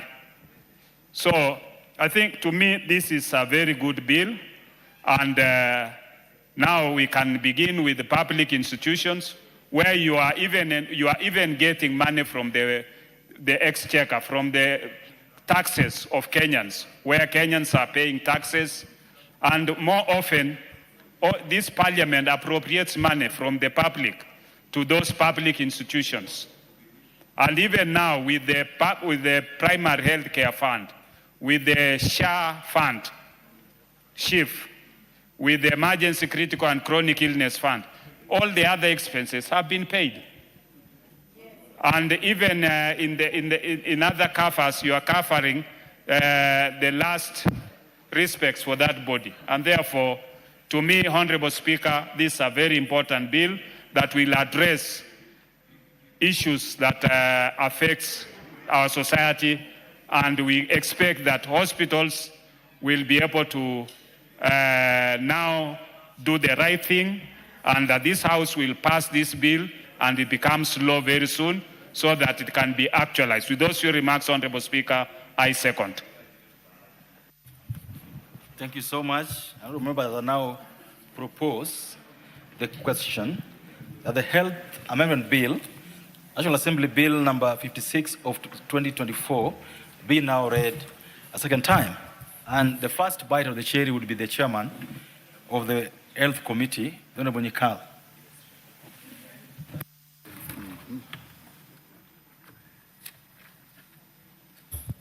Thank you, Mr. Speaker, to give me opportunity to contribute to this bill. Mr. Speaker, this is an extremely important bill, and this is not the first time we have had proposal for this bill in this House. Actually, I think this is the third time, but this actually has gone relatively differently. It went through the committee, and the committee actually gave full support for this bill. I know other members have tried this before. Honorable Lord here actually was the first to propose exactly the same bill, but at the time, and considering the financial arrangements in the country, it was felt that this would actually bring a lot of hardships, particularly in the private sector, and therefore the committee didn't. But this particular time, the committee looked at it, and actually we support the bill. And Mr. Speaker, the object of this bill is actually simple. Is access to emergency treatment, whether you have money or not, at that critical point when you can lose your life or you can recover, but with very severe disabilities or severe injury to yourself, so that you recover with infirmities, or at a situation where quick treatment will actually resolve your illness quickly, which otherwise would take a longer time and make it more expensive. That's really by definition what emergency. Of course, therefore, it is important that that service be not subject to immediate availability of funds and payment. Then the other one, Mr. Speaker, is the detention of bodies to enforce payment. Obviously, this is something that many people have suffered through, and there's been a lot of public outcry, and bodies have been detained, people have suffered, and therefore, this is something that, again, we should address. And this bill, in the form that it is actually referring to public health facilities, which is okay, but if you look at that, it's a bit discriminatory. And the committee has actually looked at the bill and proposed a number of amendments, which will include also applying in private health facilities. There will be other amendments that we will take into consideration, but in principle, we support it. But Mr. Speaker, the underlying issue in the whole of this debate is health financing. Bodies are held because the people who are running the facilities, particularly the private hospitals, need to recover their expenses. And as people see and often say, it is the medical practitioners, the facilities that people see. What people don't realize is behind all this, when you are in an emergency medical situation, what is happening? You are using appliances, you are using medical products, you are giving oxygen, you are giving IV fluids. What the world and the country does not see is that the people who manufacture and provide these things do not give them for free, and they will actually insist on being paid. And that's where really the problem is. And so, in reality, Mr. Speaker, health should not be a business. There is a very simple principle, Mr. Speaker. If you are sick and you go to a hospital and you are denied treatment, the whole world agrees with you. And as we are putting here, we will punish the people who deny you treatment. So if that is the situation, how would then that be a business? a business where you are entitled to, whether you are able to pay or not. Take the example of somebody who is hungry, and you walk to a restaurant or a hotel and say, I'm hungry, I'm famished, I'm suffering, I want to, and you eat, and then you say, I don't have money to pay. The whole world agrees that you should be punished. If you didn't have money, why did you go there? Now, that basic difference is very important, so that socially, psychologically, and emotionally, the whole world agrees that health services should actually not be a business. But the reality in the world in which we live is that it is. As I said, people who manufacture health products will need to be paid. People who work will need to be paid. But I think in our circumstances today, we are making efforts. And the reason why the committee had earlier rejected the same bills and now accepted it is because we have put in law provisions that if they're working should actually make it possible for payments to be made. We have put the social health insurance the social health insurance law in place, the funding in place. We have put the emergency and critical care fund in place. We have put the primary care fund in place. But however, Mr. Speaker, we have a framework which can make this possible. But I must say, this is something we must work very hard on. SHA, for example, really must work. I know it is starting to work a little bit, but there's still a lot of issues that we need to actually look at, and this will bring a report here that will indicate what can we do to improve it. The critical care fund, although has not been absolutely funded, we need about 150 billion. I think the last that was given was something like 10 billion.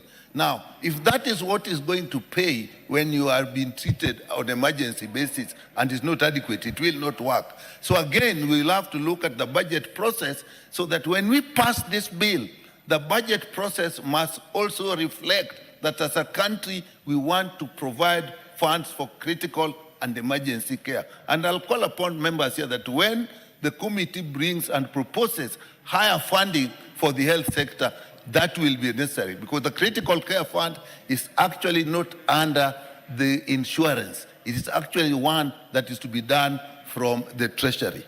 So with that, Mr. Speaker, we support this bill, and we will make appropriate amendments. The committee will have appropriate amendments to it, but it should go through.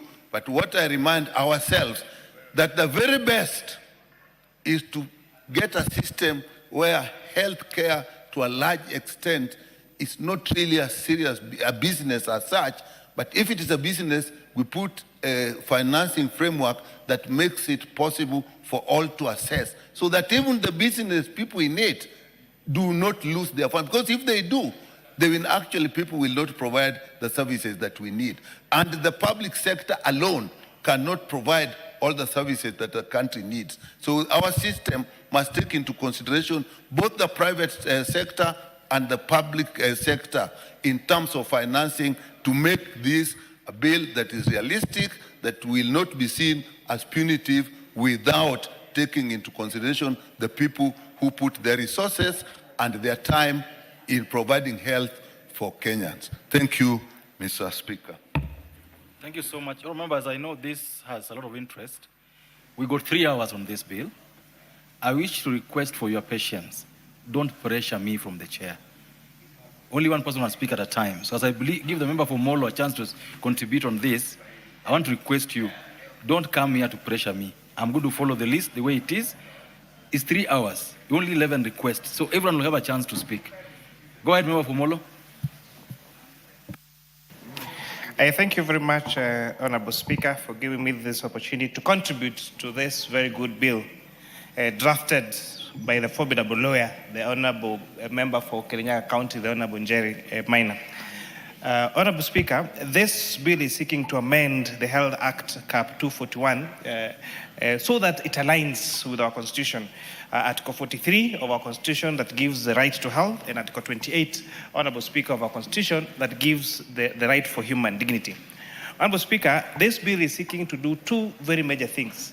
One, to make it now essential, mandatory for doctors and health institutions to give emergency attention or emergency care to any patient that goes to those hospitals, irrespective of whether they have money or not, Honorable Speaker.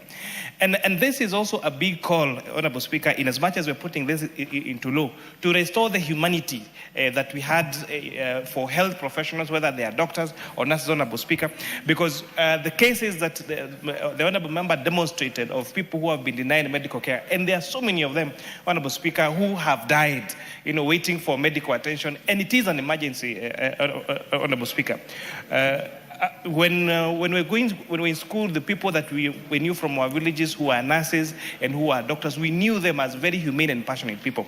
But, Honorable Speaker, it seems that nowadays that humanity now has gone out of the window, and that's why you find doctors denying medical attention to people, Honorable Speaker, until they die on the benches of those particular hospitals, Honorable Speaker.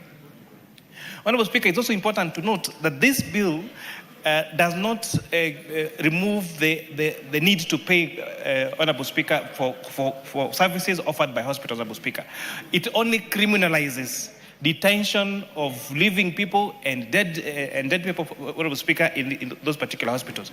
We have had cases, Honorable Speaker. In fact, I intervened a week ago for one of my constituents who had stayed in hospital, whose body had been taken in hospital, Honorable Speaker, for more than 5 months. Honorable Speaker, it will even be logical sense for hospital, Honorable Speaker, you end up spending more money on that particular body in hospital, or you end up spending more money on that particular patient that they're putting in the hospital, Honorable Speaker. It will make more sense for you to release them at home so that those hospitals do not continue to incur other expenses, Honorable Speaker. But it seems now that the hospitals are not doing this, that is why it now has been necessitated to come up with this particular law, Honorable Speaker. Honorable Speaker, I would also like to speak to the costs of medication, Honorable Speaker, and especially for private hospitals, Honorable Speaker. Although the bill is seeking to criminalize this only in public hospitals, Honorable Speaker, but I wish the Health Committee would come up with amendments to also make it for private hospitals, Honorable Speaker. I was interacting with one of my friends over the weekend, Honorable Speaker, and was telling me of a hospital, for example, in Nakuru, that is asking for a deposit of 80,000 shillings for just a hospital bed, Honorable Speaker.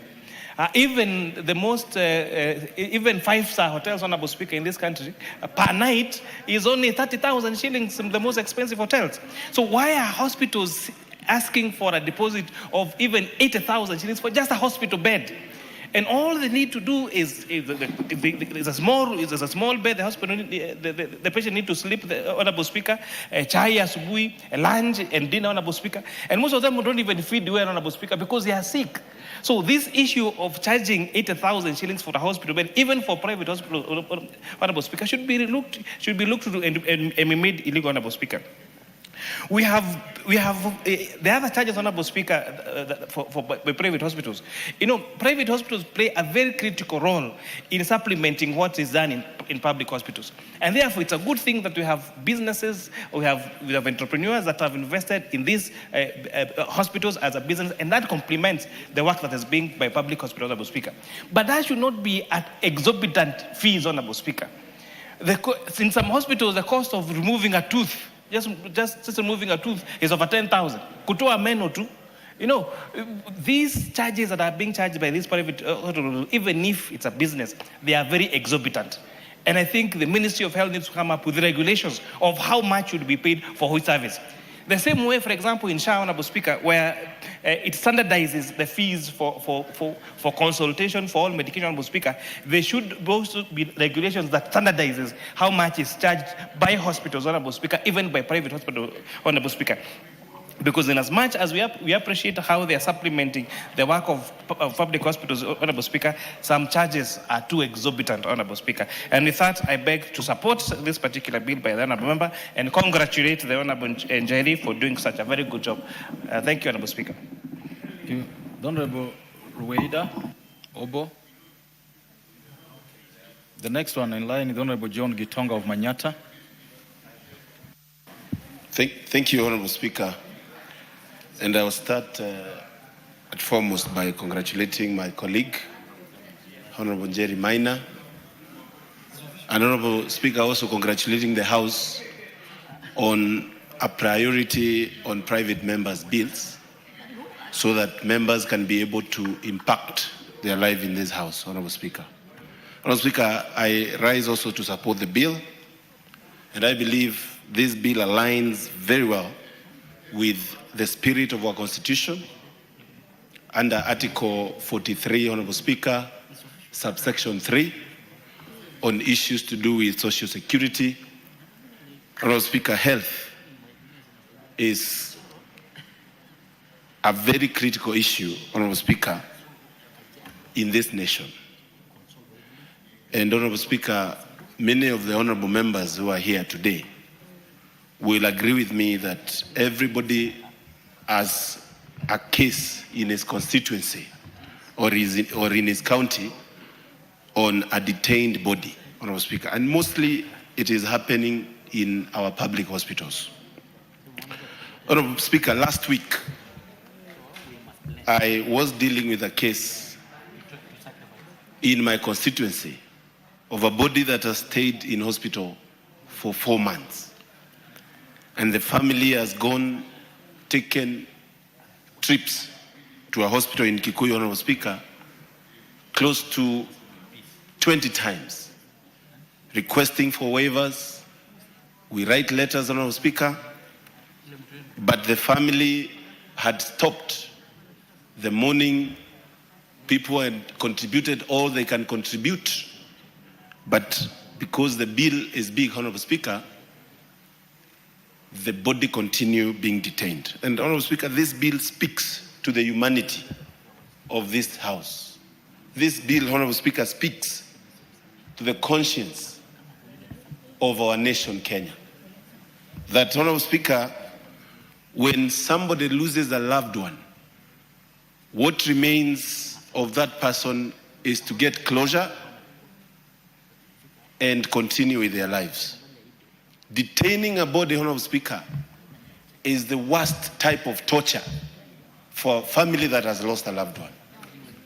Honorable Speaker, I would not wish any person in this nation to experience somebody who has lost their lives and they have been detained. And Honorable Speaker, to prove that, we have seen even those that die outside the country do harambes, even when they are unable to raise the funds to have the bodies of their loved one brought back to the nation, to our nation for burial, Honorable Speaker. And this speaks to our culture. This speaks, Honorable Speaker, to our religion. Honorable Speaker, our Muslim brothers have in their religion that they're supposed to bury their loved ones within a day. And we have seen it many times, including honorable members. When a family is unable to bury their loved one because the body has been detained, it means that, Honorable Speaker, even they feel lost in terms of the religion, Honorable Speaker.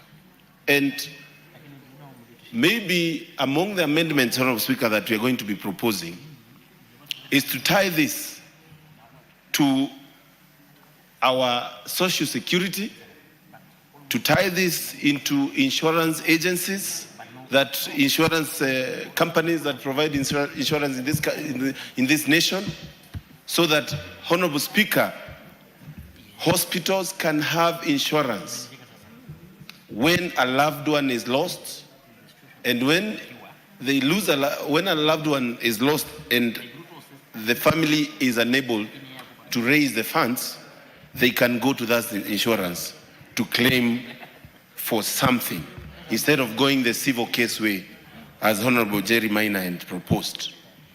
I also want to propose, Honorable Speaker, another amendment that is very important, is to also give a timeline so that it doesn't mean that every single body that has died in hospital, the family negates the payment, knowing very well there is law to say release the body immediately.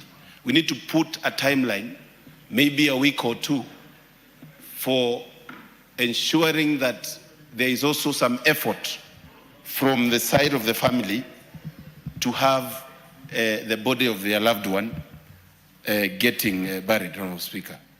Honorable Speaker, I can't finish my contribution without saying this House must critically look at the health sector of this nation. And without a doubt, Honorable Speaker, I'll say that yes, we have passed laws here, including the ones that established SHA and SHIF. But we need to agree that our health sector in this nation is ailing.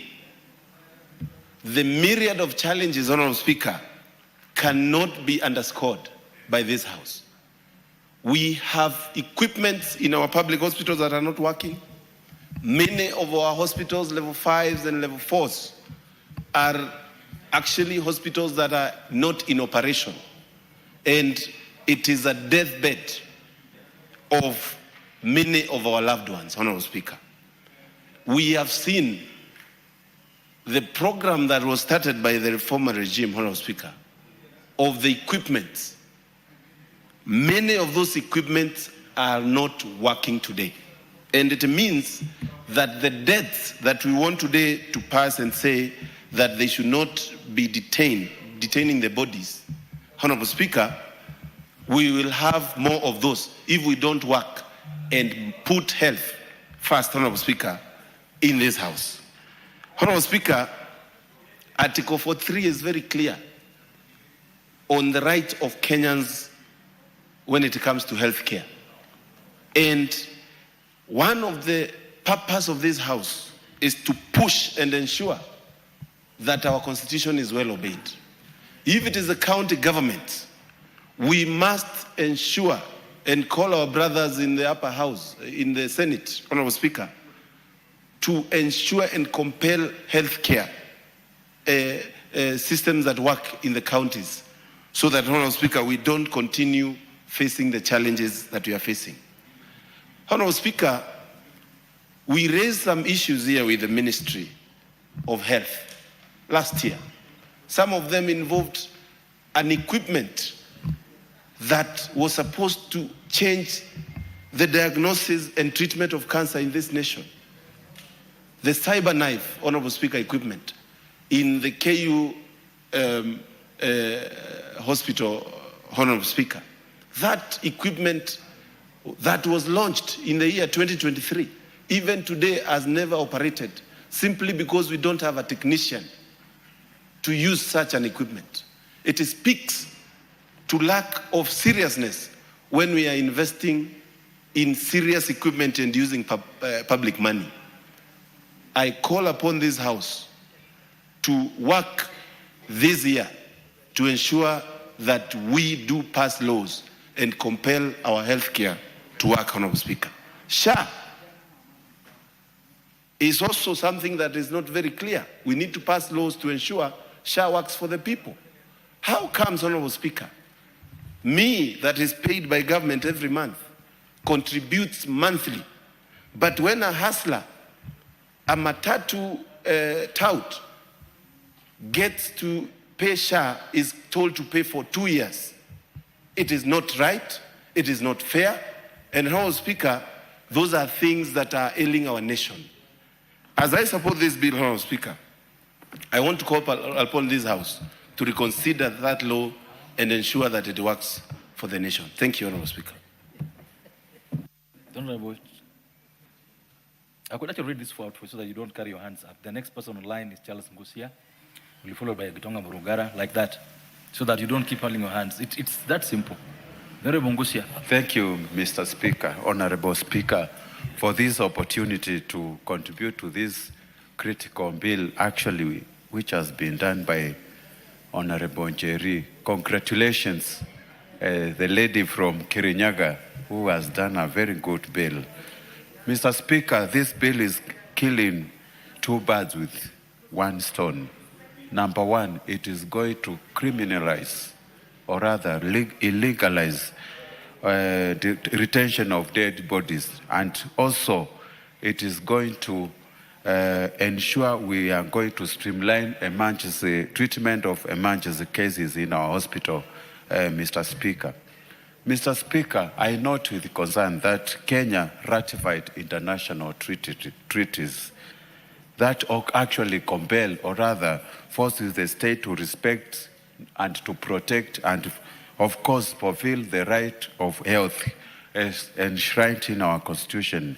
And that is why this bill is so important. It is going to align with the international standard and also live into the spirit of our Constitution 2010 we assented. Mr. Speaker, I recall last year I tried actually to sort out a mess in my constituency. The body was retained in hospital for 2 years, and it had accumulated a mortuary bill of around 2 million shillings, Mr. Speaker. And it took me an intervention actually to help this family to get that body. And these are some of the things we want to sort out completely. We need to do away with these cases in our country so that we can treat the human bodies with the dignity and respect it deserves, Mr. Speaker. Mr. Speaker, it worries me a lot. Even emergency cases, they go more than actually a day before being attended in our hospitals. Order. Order. Go ahead. There's a member from, I think this one is from Baringo. This first-time MP who keeps interrupting and putting at the speaker with his fingers. It's unparliamentary. Go ahead. Thank you, Mr. Speaker, for this intervention. It's indeed Gadoni wa Mushomba and Babu Owino who are interfering in the process of the House, the flow of the House. Mr. Speaker, I was actually mentioning some of these emergency cases in our country, they go even a day without being attended to. And it is high time we define what is an emergency case. If an emergency case is occurring, it should not take more than 10 minutes in hospital without being attended to. You end up somebody either breaking a leg or any part of the body, and you will end up staying in hospital for more than 6 hours without being attended. I don't know, opening the files, paying 2,000 shillings. These things should go direct to the doctor and be attended to without hesitating, or rather compelling the patient to pay the bills, Mr. Speaker. So this bill is very important for us as a country. And it is unfortunate we have commercialized our health sector. We should not be prioritizing on issues of money.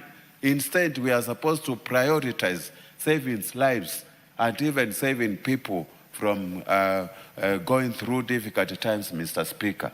With those few remarks, I note it is very important we actually treat this bill very seriously, make sure proper implementation is done so that we can restore dignity and also to align with the international treaties we have assented to, and also to live in the spirit of our Constitution 2010. With those few remarks, I fully support and congratulate the Honorable Member for bringing such a beautiful bill in our House. Thank you, Mr. Speaker. Mrugara, followed by the Honorable Babu Owino. Oh, Babu is there. All right. Thank you very much, Honorable Speaker. Honorable Speaker, allow me also to stand and support this bill unreservedly, because it's a very important bill, especially as regards our health sector in the country, which is sector to some extent has challenges, which challenges must be overcome from time to time. It's important we thank Honorable Njeri Maina, the member for Kirinyaga, for doing this. She's always an astute lawyer, young lawyer, who performed very well when I sat with her in the Justice and Legal Affairs Committee. And with the whole expanse of our legal career ahead of her, Honorable Njeri, you're going to do well. and we wish you the very best as we continue in this country. Honorable Speaker, matters health are constitutional rights.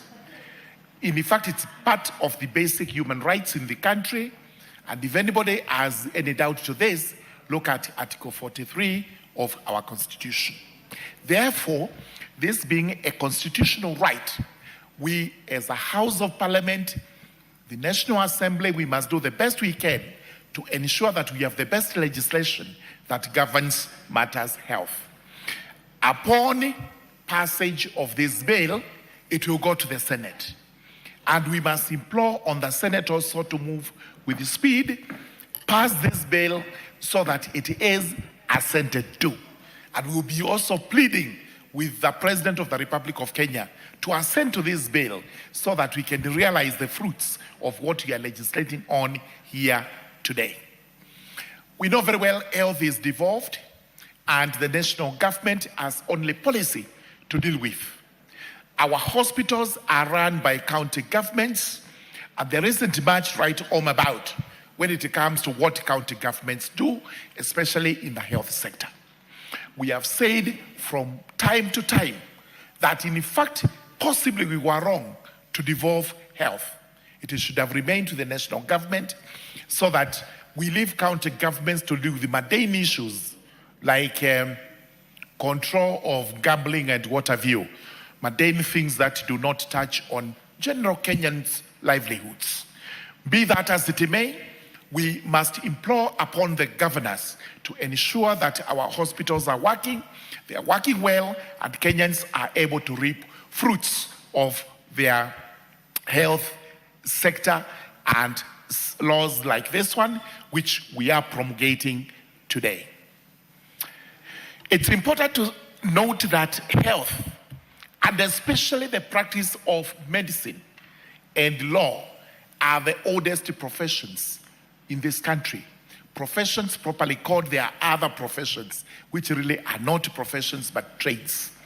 But as professions, you will all recall that when it came to practice of law and the practice of medicine, there were no payments. These were pro bono services that were being offered by doctors of yore and lawyers of yore, those who were there before those times. However, today, greed has crept in to both the professions, and even as we admonish the medical practice, lawyers also cannot escape unscathed. So what are we supposed to do? We are supposed to ensure that when it comes to medicine, you save life first, not you look at profit or you look at the monetary gain you are making from the practice. Therefore, how does a person who comes to hospital critically injured, you are detained as your relatives look for money to pay a deposit so that you can be admitted into hospital? Sincerely, I do not think this is for this season, or it is for this age in time. We should now be moving to universal health care, where you move into hospital, you are treated first, and the money comes second. Therefore, the issue of deposits should actually be legislated against, so that you do not have to have any deposits when you appear in the hospital on an emergency basis. Now, the second issue that we are legislating on today is on dead bodies, such that a hospital worth its salt would decline to release a body purely because the hospital is owed some medical fees. And the question being posed by these members of parliament is, what is the benefit of holding that body? What do you reap from holding the body? What are you going to do with it? Absolutely nothing. It's purely to cajole and get relatives into more agony and trouble, because they have to look for money to pay that bill before they lay to rest their loved one. This cannot be justified in any way, and the hospitals must be admonished for even trying to retain security so that This person will come back to claim the body and claim the security. You'll be told you have to leave behind your ID card. How can anyone detain your ID card, your only mode of identification, especially in the rural areas like Tharaka, where really there are no passports or any other way you can identify yourself? You are told, leave behind your ID card. You are told, bring a title deed. Of what use would be a title deed unless it is accompanied by a legal document known as a charge or a mortgage? You cannot sell that property. You cannot do anything with that title. And sometimes even logbooks. You are told to bring a logbook so that we can hold it as security as you look for the money to reclaim the dead body. Unfortunately, for a logbook, you need a charter's mortgage. And without that, you can do nothing with those documents. And I laud Kenyans who are ingenious, because for the ID, the following day you just walk to a police station, report that the ID is lost, and within a span of 1 month, you have a new ID. So that hospital has wasted its energy, resources, and time in holding that ID. It is of no value, and I'm told many hospitals are holding many of these IDs which are useless. The same with a title deed. You get a replacement. A logbook, you get a replacement. Let us go back to the old days, as we said. The nursing profession, which is part of the medical practice, begins just around the time of a lady known as Florence Nightingale. This is a lady who volunteered with a battalion of nurses to go into battlefields where battalions were fighting against each other, but she would move in without caring which side the injured person came from to try and save life. She was not being paid by anybody. She was not asking for any deposit from anyone. She was just there to render pro bono services so that lives in the battlefields are saved. Those are emergencies. As we speak today, we don't go to war a lot, but we have road accidents, we have fire accidents, and all these accidents that bring in emergencies. Let's not have any hospital, let's not have any medical practitioner asking for a deposit before attending to an emergency case. With those remarks, I again laud Honorable Njeri. We need to support this bill.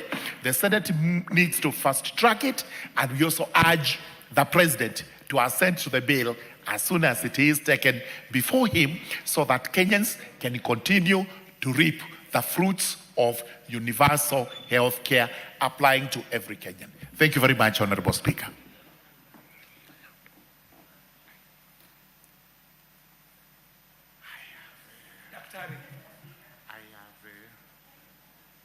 I already gave out the person speaking next. Thank you very much, Honorable Speaker.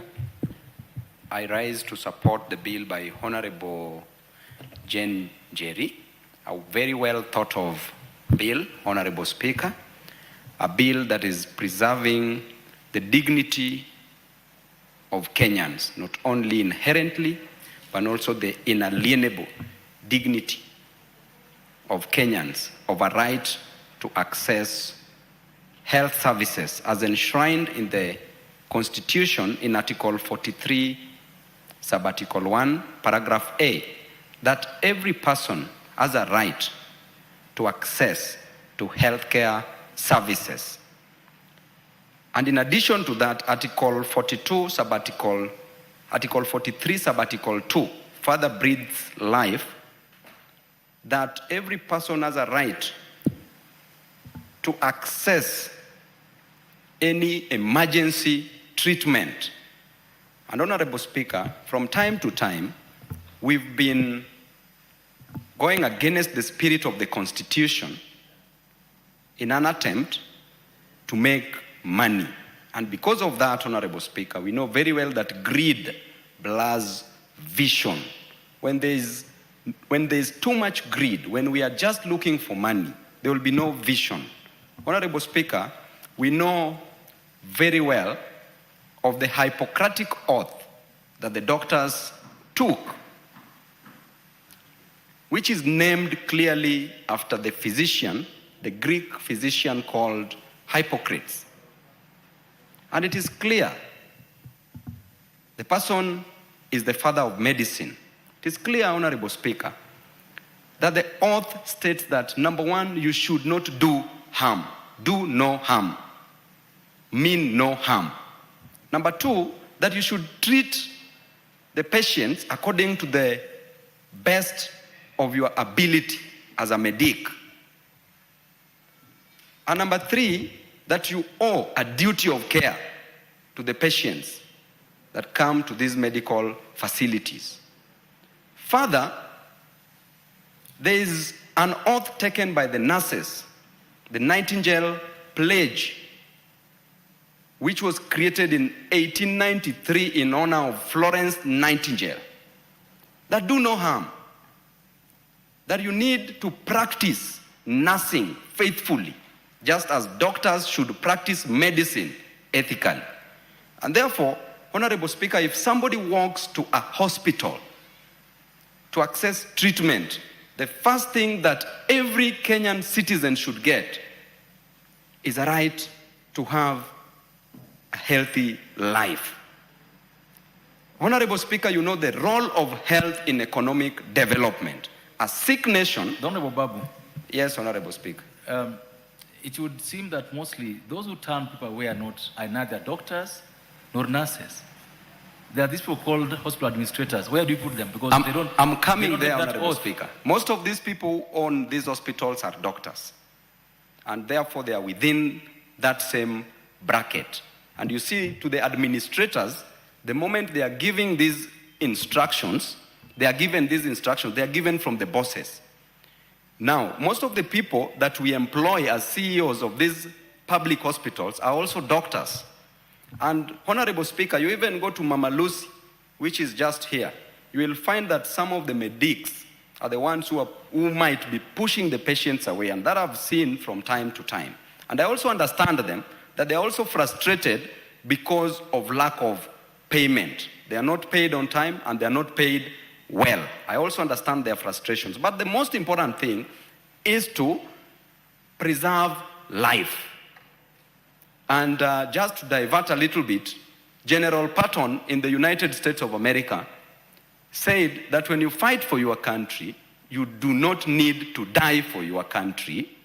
But as you fight for your country, and I will quote verbatim, seriatim, as you fight for your country, you let the other bastard die for his country. Because the moment you die for your country and you win, then how will you enjoy the spoils of war?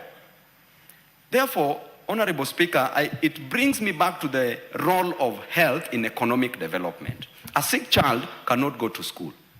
A sick nation cannot be productive.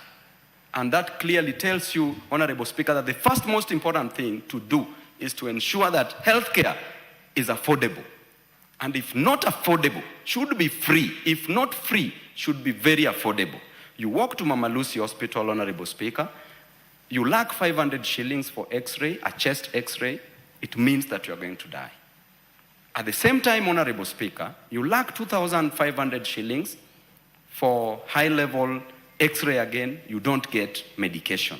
Then it means that we are losing thousands of Kenyan citizens who deserve to grow this nation. Now, the worst comes in, Honorable Speaker, that you have been admitted. You've sold everything. You are from the village, you are from the slums, you are even from a well-off family. You've spent all your earthly belongings in a hospital. Then eventually you lose your patient. Then the rubber meets the road.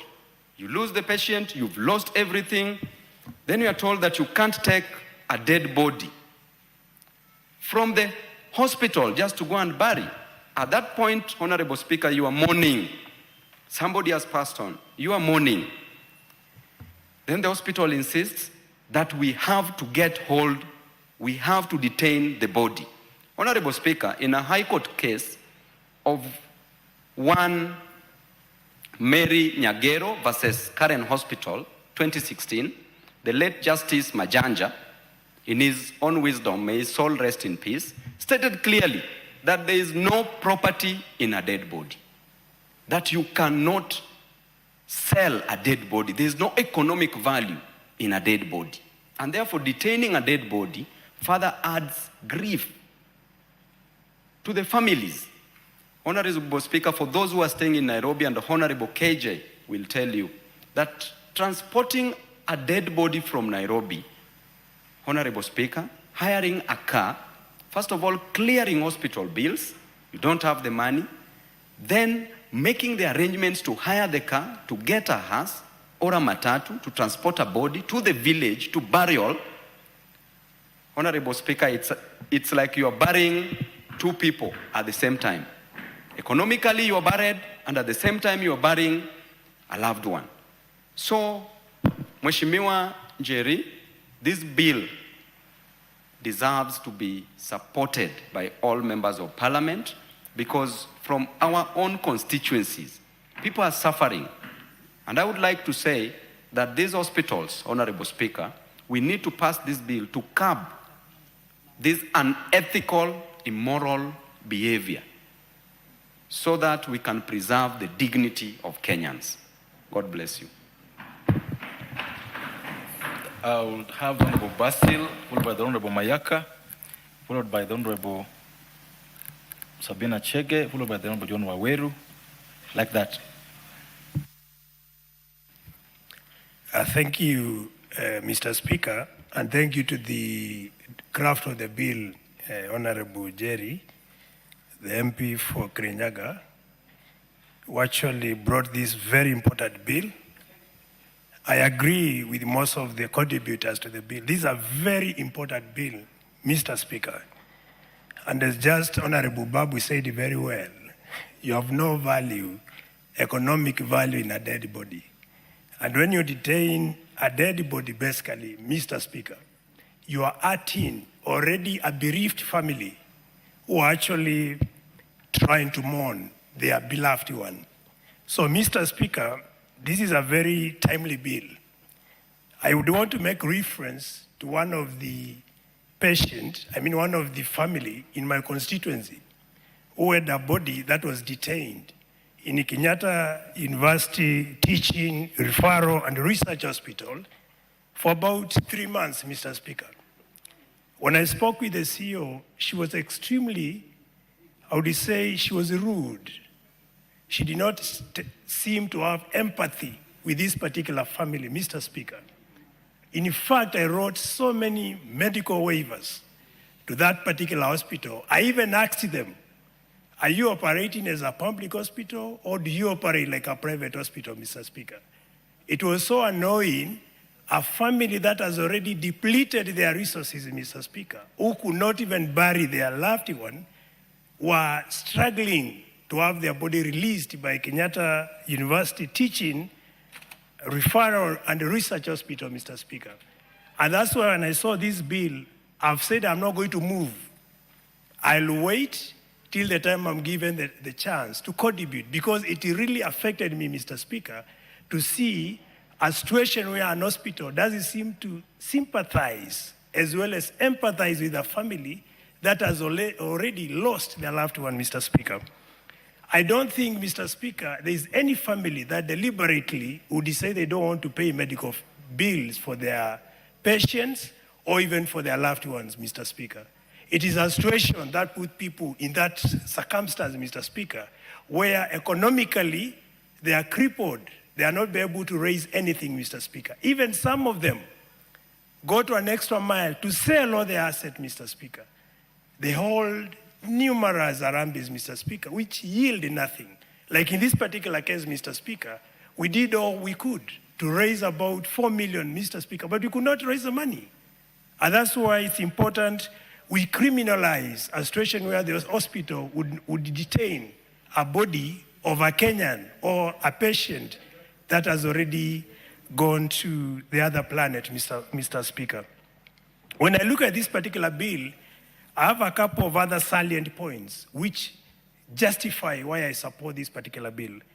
And I want to say categorically the bill, in addition or in consideration that it also aligns with Article 43 of the Constitution, particularly Subarticle 1 down to Subarticle 3 on the right to health, Mr. Speaker. At the same time, it aligns with Sustainable Development Goals number 3, Mr. Speaker, which talks of good health and well-being, Mr. Speaker, I also want to emphasize that the bill does deter or mitigate arambies and fundraising that are done to support medical-related costs, Mr. Speaker.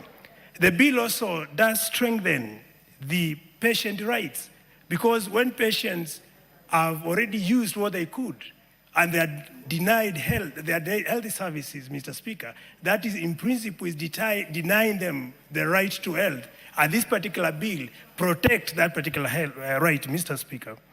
The bill also supports healthcare workers, Mr. Speaker, by tightening the legal duties and as well as clarifying roles and responsibilities, Mr. Speaker.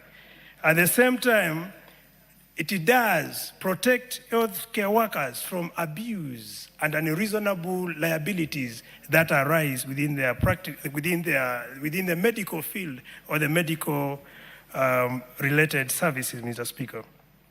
Importantly, this particular bill, Mr. Speaker, in terms of making it operationalize and make it to really not make hospitals not to operate, I would recommend that we also put emphasis on appropriating adequate resources, Mr. Speaker, to support operation and administrative costs of health facilities, Mr. Speaker, particularly public health hospitals. This is going to make sure hospitals have no excuse at all to detain bodies as well as deny patients right to health, Mr. Speaker. So I urge members, just as Honorable Babu, who was here, who left, that it's important for all members of Parliament to support this particular bill and ensure that we promote health services, particularly to the most poor, who are the majority in this particular country. So with those few remarks, I support and I rest my case, Mr. Speaker. Please give the order. Some of my Honorable Sabina, Honorable Waweru. Thank you, Honorable Speaker, for the opportunity to also add my voice to this very important amendment to the Health Bill of 2024. Honorable Speaker, I want to first take this opportunity to really thank the Honorable Njeri Maina, the County MP for Kirinyaga, for coming up with this very important bill and doing so in a very interesting manner, Honorable Speaker. I was watching Honorable Njeri speak, and I was wondering if she was addressing a panel of judges, because it was very high level, and she looked extremely elegant while at it. So, Honorable Njeri, proud of you and congratulations. Honorable Speaker, this is an amendment that seeks to actually restore dignity to the human life. Because, Honorable Speaker, not only does it touch on a very important aspect, which is patients who go in for emergency services, because we all know at that particular emergency level, sometimes determines whether or not someone is alive. And the fact that it has to wait for a financial transaction to happen before someone gets medical attention, we have seen a lot of lives have been lost because of that. And therefore, Honorable Speaker, just the re-emphasize on that is very important. Secondly, Honorable Speaker, is the issue of persons who are detained, dead bodies that are detained. Because, Honorable Speaker, and as someone else has alluded to it, a dead body has no value. You cannot take it and go and sell. Even if you want to harvest organs, organs are harvested prior, not before life is completely lost. So these dead bodies have no value. But also, Honorable Speaker, the fact that we are criminalizing this is even more important, because if you look at the legislations that are in some of the countries like South Africa, the United States, in India, the legislations are very specific in terms of criminalizing the offense of any person in charge of a public health facility. And I like the use of the word a person in charge, because the buck stops with the leadership of that particular health facility. He or she must ensure that the people who are working in that medical facility are not undermining this law, because he remembers that he or she will be the one who will be charged. So this is a very important aspect, and it also just gives strength to the section 137 of the Penal Code, which hinders the declining of providing dead bodies for that particular case. Honorable Speaker, also the aspect of having alternative payment plans. I think that's very important, and Honorable Mukunji also alluded to this, so that we also don't have situations where people are taking advantage of this particular law, whose main aim is to restore dignity. But having a payment arrangement for people who do not have the means of making the payment right then and then is very important, so that people remember that at the end of the day, for the medical facilities and services that were provided, payment still has to be made, because these public service centers and health facilities also still need to run. So that's a very important aspect to avoid anyone who is trying to take advantage. And Honorable Speaker, if you look at the very many cases that we have had in our country of families where people have not been able to get the dead bodies of their loved ones for as long as even 20 years. It's very unfair that they don't even get to have an opportunity of a closure to give their beloved people a dignified burial because they were not able to raise the medical fund. It's a very unfair aspect. And so this actually really helps the families, because for us in the African society, giving our loved ones a befitting farewell is a very important aspect of life in terms of its end and continuity of those ones who are still alive, for them to be able to have the comfort that they did give their dead person a befitting farewell. The other aspect also, Honorable Speaker, is the mothers with newborns. You find a mother with a newborn has been detained in hospital for long because you're not able to pay for that particular child. And actually, Honorable Speaker, there's no financial sense in it, because the more you're detained in hospital, the more you continue accruing the bills. In essence, this is someone who was not even able to pay those bills, and then you're adding to them another load. It does not make any financial sense. You'd rather allow the person to be released and then have a proper payment arrangement so that they can be able to continue with life outside there. Because you can imagine, Honorable Speaker, what it does to a newborn child, even if they're not able to speak or defend themselves, the kind of life that they're just in the hospital bed, they've not been able to go and stay at home. For even the mother who has just had that child, and they're not even able to leave the hospital, despite the fact that they do not have any medical issues with them, that they're just seated in a medical facility because they're not able to pay these particular fees. So, Honorable Speaker, I just want again to retaliate, and especially in terms of what the bill is speaking to, because the bill is very specific in terms of public health facilities, and number two, the aspects of criminalizing any offenders to this particular bill. I think those are two very important aspects to this particular amendment, and therefore, with those few remarks, I'd like to just register my support for this bill, and I thank you.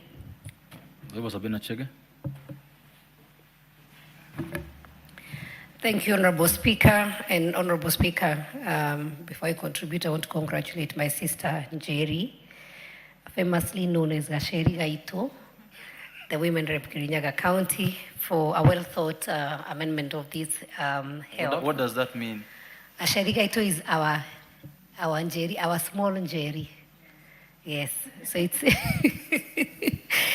so it is to show that the Kirinyaga people, and even the people who speak this language that I also speak, like and admire her. We admire her leadership.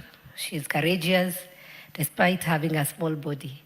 But she's very, very courageous, and at the same time, are very smart. Among the smartest women reps we have in our region and in Kenya. So congratulations, Honorable Njeri, for thinking about how we can be able to sort issues. And I always say, in this house, Mr. Speaker, we have solutions. Sometimes we look for solutions outside. Sometimes we'll go and complain to the people on what the government is not doing or what they ought to do. But we have a solution here. And I'm happy that this is, as she moved the motion, she said, it doesn't belong to any political divide. It belongs to every Kenyan. And Honorable Speaker, especially the members of this house, almost every day, every weekend, you get calls from the constituents asking for help. Mr. Speaker, I think I've written endless letters to hospitals, trying to beg CEOs, hospitals management to release dead bodies. Mr. Speaker, it is unfortunate that even having a constitution that is very clear on the right to life on Article 26, the human dignity on Article 28, the right to health on Article 43, and also emergency medical treatment, and even having the landmark ruling from High Court, the commercialization of health in Kenya is real. Honorable Speaker, last year I moved a motion that I had proposed that we, as the civil servants and also government officials, attend and to public health facilities, so that, Mr. Speaker, as we are there, we'll also interact with our constituents. We will see a person who is coming in and being turned away. We will also give back the money that we receive from the exchequer through funding our insurances. And there's not a small amount of money going back to the public facilities.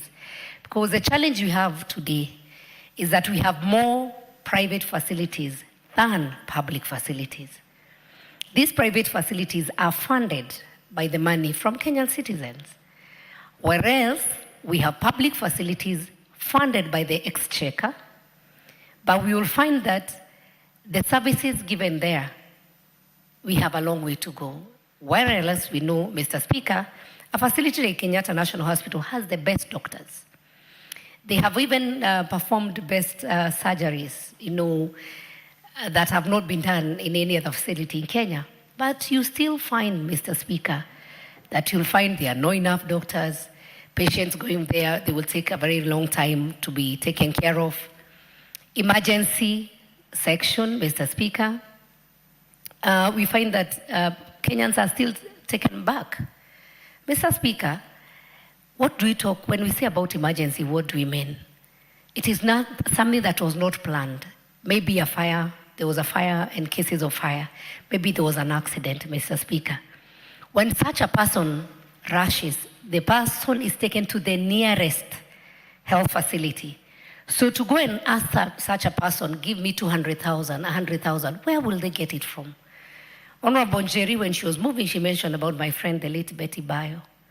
Well, she went to a facility and they have to wait from 3 a.m. to 6 a.m. for people to wake up so that they can be able to give the money for deposit for her to be admitted. And she was bleeding. It is sad we lost Betty Bayo, a very famous musician. But this is only one of the cases that were highlighted. Many people lose their lives when they are turned away. I think it is important that any health facility, even before we pass this bill, that when somebody comes in an emergency case, first save a life, then you can refer them to another facility if you see they don't have money. But you cannot just turn somebody away. That is even, somebody who is not even human, Mr. Speaker. And so we need to turn the eye from the health sector, from commercialization, to health that saves life and taking care of human beings. Mr. Speaker, when I was looking at the numbers of the body that were detained, I saw in 2024 Kenyatta National Hospital there were 246 bodies of infants. I put myself in the shoes of a mother who walks in, waiting to go home with a baby. And maybe this baby passes on, or a small baby gets sick, you go to hospital and the baby passes on. Already the mother has the loss of that infant. And then you dare hold such a body because you want money from that mother. How inhuman can anybody be, Mr. Speaker? As we have said, a dead body has no value. Most of these families, and I know my colleagues have said there are other ways of finding out whether the family can be able to afford, or even giving, dates and times on when they can be able to come and pay. So the first problem, somebody came in or brought a relative, and then the person passes on. So it's already painful. The family is going through a loss. Very few Kenyans. You know, even religiously, there's some religion that they want to bury their kin immediately. But if they are not able to get that body out, it will not just because they want to run away from pain. It can't be, Mr. Speaker. It is because they do not have a hospital and a facility like the Moi Teaching Referral Hospital has a very clear, and I want just to say when I was the chair of health, we visited these facilities. The Moi Teaching and Referral Hospital has a very good social support. And so the social worker, by the time you walk in the hospital, by the time you even get admission, the social worker is able to tell that family at the end of the day, they will manage to pay or they will not manage to pay. Here we are talking about dead bodies being detained. But Mr. Speaker, even people who get well, a mother delivers, then you are detained in a hospital, you have to share a bed, or you have to sleep on the floor because that hospital wants you to pay. No one would want to stay in a hospital even after one day when you are discharged, Mr. Speaker. So even as we do this amendment, we need to look at the law again and see how do we then make sure, and especially the social department of the hospital, such that by the time a person is being released from hospital, if a person dies, the hospital already knows this family is needy. We cannot be able to push them further. Let them first go bury their kin, and they can commit themselves that when we get this amount of money, we can come and pay. If it's emergency, once life is lost, it is lost. But if you save a life, you can be able to give that person a chance to go back, maybe recover, go back to work, take a loan, or even get money, do harambe, and bring back. So I wish to urge, even as we pass the law, because laws are passed, Mr. Speaker, but the implementation of law is another thing. So if there is already a high court ruling on the same, why are we still having bodies detained in hospitals? So we need to have a way of these hospitals having to release these bodies so that the kin or the families can go and bury, and then they can be left with a clear way on how they can be able to sort the bill. Mr. Speaker, let me speak about SHA, because SHA has a component of emergency.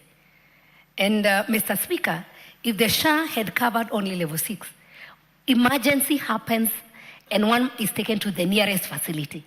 So we may need to relook, and I know the health committee members, some of them are here, if there is a way we can be able to look at what level is this emergency care being given at, so that even if you are rushed to the nearest dispensary, you are taken care of. If it's a level 1, level 2, level 3, because emergency is for somebody to be taken care of. Mr. Speaker, and I want just addition of 1 more minute, I want to say something about also emergency handling, because that is something that we also need to look as a nation. If somebody gets an accident today on Thika Superhighway, where do they get an ambulance? 1 more minute. Thank you, Mr. Speaker. Where do they get an ambulance? So we should be having a shortcut, like the way I know if I want to apply for Nyota, I'll do *54#. So if there is an emergency that happens on whichever highway, Nakuru Highway, then how can those people access to emergency care so that there's an ambulance? Number 2, handling of our patients. The majority of Kenyans are... Thank you, Mr. Speaker. Majority of Kenyans are dying because once they get an accident, you find people with pangas trying to cut the cars, trying to pull people out. So they actually don't die because of the accident, but the handling. So once we have that number of emergency, we also need to have professionally trained people so that if there's an accident, it's not the business of the people who come to steal phones, to come and try to pull people away. So you pull somebody, you cut off the leg and leave it in the car. So that if there is an emergency and there's an ambulance, the people who are well-trained personnel can come and handle the accident victims and take them to the nearest facility. I thank you, Mr. Speaker. I want to congratulate Honorable Njeri, and I support the amendment. Thank you very much. The Honorable KJ. Mr. Speaker, I must thank you and also wish you a happy new year and great leadership in this new session, as you always do by guiding this parliament with your very great leadership skills. Mr. Speaker, I also take this opportunity to congratulate and thank the county MP for Kirinyaga for coming up with this very crucial bill that is extremely timely at a time when country is considering its healthcare and healthcare legislation I want to thank Honorable Njeri Maina, who is also in a way my county MP, let me say my in-laws county MP, and must thank her for such amazing legislative work in the House. And this is what Honorable Njeri, you are elected to do in this House.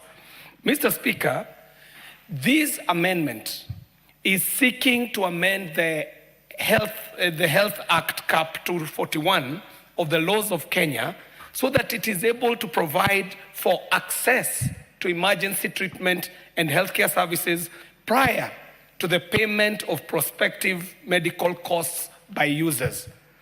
And Honorable Speaker, why this becomes an important piece of legislation is because we know that we are losing lives uncountable when Kenyans are not able to access emergency healthcare or healthcare at whatever level because of the requirements for payment ahead of medical care. Mr. Speaker, this becomes a critical concern for us who are in legislation, and especially at this time when we are very careful about what we are doing in the space of the medical services, up to and including the new legislation that this House has passed that has enabled for a new regime of management of healthcare in this country, up to and including the changes that we are making as a House in regard to how health is covered, even in its payment and insurance, which has been a journey that this 13th Parliament has walked. And so what the Honorable Njeri Maina brings to the House is not only timely, but very critical, very useful, not only to the people that she represents, the people of Kirinyaga, but also to the country of Kenya. I must also congratulate her for very ably moving these, and we can see that her training as a legal profession does bring some good value to this House. Mr. Speaker, my attention is drawn to her recommendation on the amendment of Section 2 of Cap 241, where, in part, she is seeking to amend this section by deleting the definition of emergency treatment and substituting it, therefore, for the following new definition, that emergency medical treatment means the necessary initial or immediate medical care that is administered to a critically ill or injured person to avert or prevent death, disability, unnecessary morbidity, or worsening of a medical situation. Mr. Speaker, the case of a known musician in the name of Betty Bayo has been brought up in this debate this afternoon. And Mr. Speaker, this is where legislation becomes a matter of life and death. That if these amendments that Honorable Njeri Maina is pushing today, chances are that we probably would be having this great and celebrated daughter of Kenya still alive if we had been able to have passed these ahead of the tragedy that occasioned the death of this amazing daughter of our country. Mr. Speaker, I want to support fully the proposal that Honorable Njeri Maina is making in this amendment of Section 2 of our Health Act. Mr. Speaker, there is also a perennial problem with our healthcare system in Kenya, where Kenyans are occasioned to a situation of double jeopardy, where a family has lost a loved one. And in addition to the loss of a loved one, they now have to again contend with bargaining and dealing with medical care providers so that they may be able to get the body of a lost loved one, for them to be able to inter the body or conduct the final rites. And Mr. Speaker, in these amendments that the Honorable Njeri Maina is proposing, I do see that she is proposing for us to make it an offense for public health care facilities to detain the body of a deceased person as a means of enforcing settlement of outstanding medical bills. Mr. Speaker, if this was the only amendment that she was proposing, I would have supported the bill totally. But I want to say that even the additional amendments that she's proposing are so useful. And in essence, Mr. Speaker, we have seen situations where families in their state of mourning are occasioned to a double jeopardy of again having to deal with financial offices in hospitals, Mr. Speaker. And the tragedy of it, as has been revealed with the enforcement of the new SHA regulations and laws that this House has passed, Mr. Speaker, we have been able to see the most amazing, and amazing here not in a spectacular way, in a saddening way, the most spectacular offenses in medical service providing institutions, where, Mr. Speaker, out of the SHA journey that we have walked so far, we are realizing that there are institutions that pretend to be offering medical services that have in their staff component more accountants than they even have medical practitioners. That there is an institution that will have employed 50 financial officers, whereas they only have 3 or 4 medical doctors and a handful of nurses, Mr. Speaker. Meaning that this is not even a medical providing institution, it is actually a financial institution. And as such, Mr. Speaker, we end up coming into the problems that we see where the monies are put ahead or in front of or given more value to life or even the feelings of families that are mourning, Mr. Speaker. Mr. Speaker, I do see a proposal that is here proposing that we should be able to resolve the problem of patients or their relatives having to pay medical fees prior to admission and treatment. Mr. Speaker, this is critical. The emergency unit of any hospital should live up to just that word, emergency unit. That, Mr. Speaker, before the admission of any patient, any processing that should happen should be the vitals, the medical vitals that are undertaken for the patient to be admitted. But, Mr. Speaker, today, in most of our medical institutions, we realize that instead of us having to go for the vitals of the patient, we go to seek for their ability to pay medical bills that cannot even be accounted for because this patient has not even received any medical assistance. So how are you able to weigh what it shall cost for this patient to be treated? Finally, Mr. Speaker, I do see a proposal here by the Honorable Njeri Maina that is seeking to better how we handle the release of bodies, Mr. Speaker, which in itself is a critical thing that speaks even to our traditions and our being as a people. And Mr. Speaker, it must be said at this point that medical institutions today have borrowed so heavily from financial institutions that they have even borrowed from our being as Africans, Mr. Speaker. That the African did have traditional doctors. They had a way of taking care of their sick. And Mr. Speaker, they were so careful that even what was given to that person who takes care of the patient was not a payment. It was actually an agreement that was made to appreciate the practitioner. However, today, a hospital is not any different from a bank. But Mr. Speaker, I must say that we must seek in the proper place of the process of this bill to make sure that this covers not only the private institutions, but the public institutions, but also the private ones. Mr. Speaker, allow me 1 minute to also say that I must thank members of parliament, and up to and including the national government NGCDF in the Goreti South constituency. Thank you, Mr. Speaker.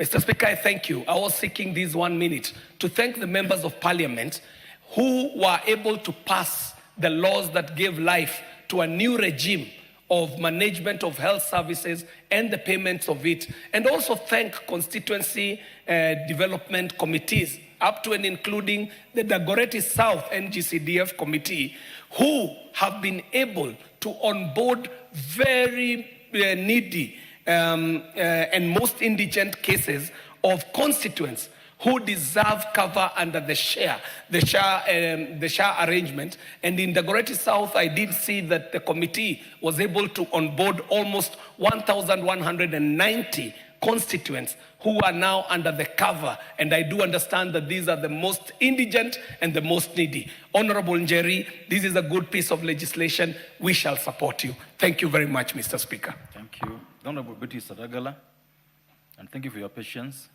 Followed by the Honorable Nebat Murioki. Thank you, Mr. Speaker, for giving me this opportunity to also talk on this Health Amendment Bill 2024 by Honorable Jane Njeri Maina, MP for Kirinyaga County. This is a very important bill for us to amend, keeping in mind that it's touching on very sensitive issues, which includes medical and the care that is being accorded to the people who depart in this country. In fact, Mr. Speaker, it's very sad to notice that when somebody goes to hospital and it's an emergency case, somebody cannot be admitted because they have to pay admission fee, they have to bring in so many other things, complications, and this is an emergency case. Somebody has been brought in, maybe he's an accident victim, and he or she is not admitted because they have to pay admission fee. As Kenyans, every Kenyan has a right to medical attention. It beats the logic by denying such a wonderful or such a basic need that should be accorded to any Kenyan who is sick and any Kenyan who goes to hospital to seek for medical redress. I want to thank Jen Maina, Njeri Maina, for what she has done. She's given a whole explanation. She has done her research properly to ensure that none of both the patient and the hospital, none will complain.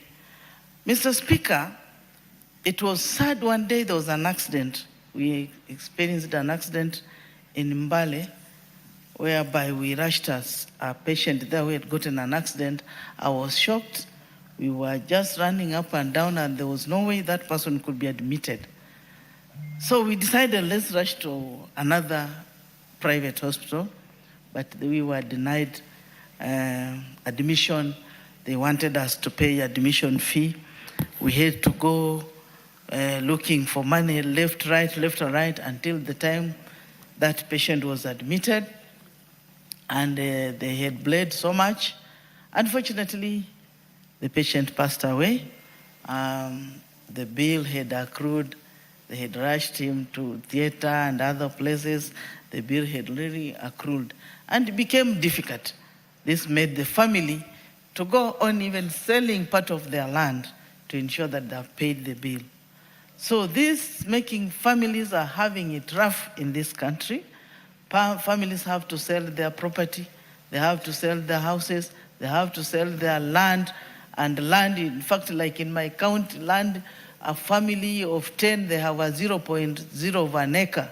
Now, if part of it is sold to meet a hospital bill, it becomes terrible. It makes Kenyans live like squatters in their own country. So Maina has given us this case, this bill here, this amendment. I want to support it with all my strength. I want to say that Kenyans must get proper treatment. Kenyans should not be subjected to torture like a country that is so backward that cannot handle medical cases properly. When somebody is rushed to an hospital for heaven's sake, this person is supposed to be admitted. The private hospitals, I don't know why they put caveats, they can't admit people. Kenyans need to be admitted. The issue of bills can come later. Members of parliament are suffering. Right now, there are several dead bodies in the mortuaries in Kenyatta Hospital here, and even some for my county, Vihiga, one that has a 2.5 million bill that needs to be paid. And this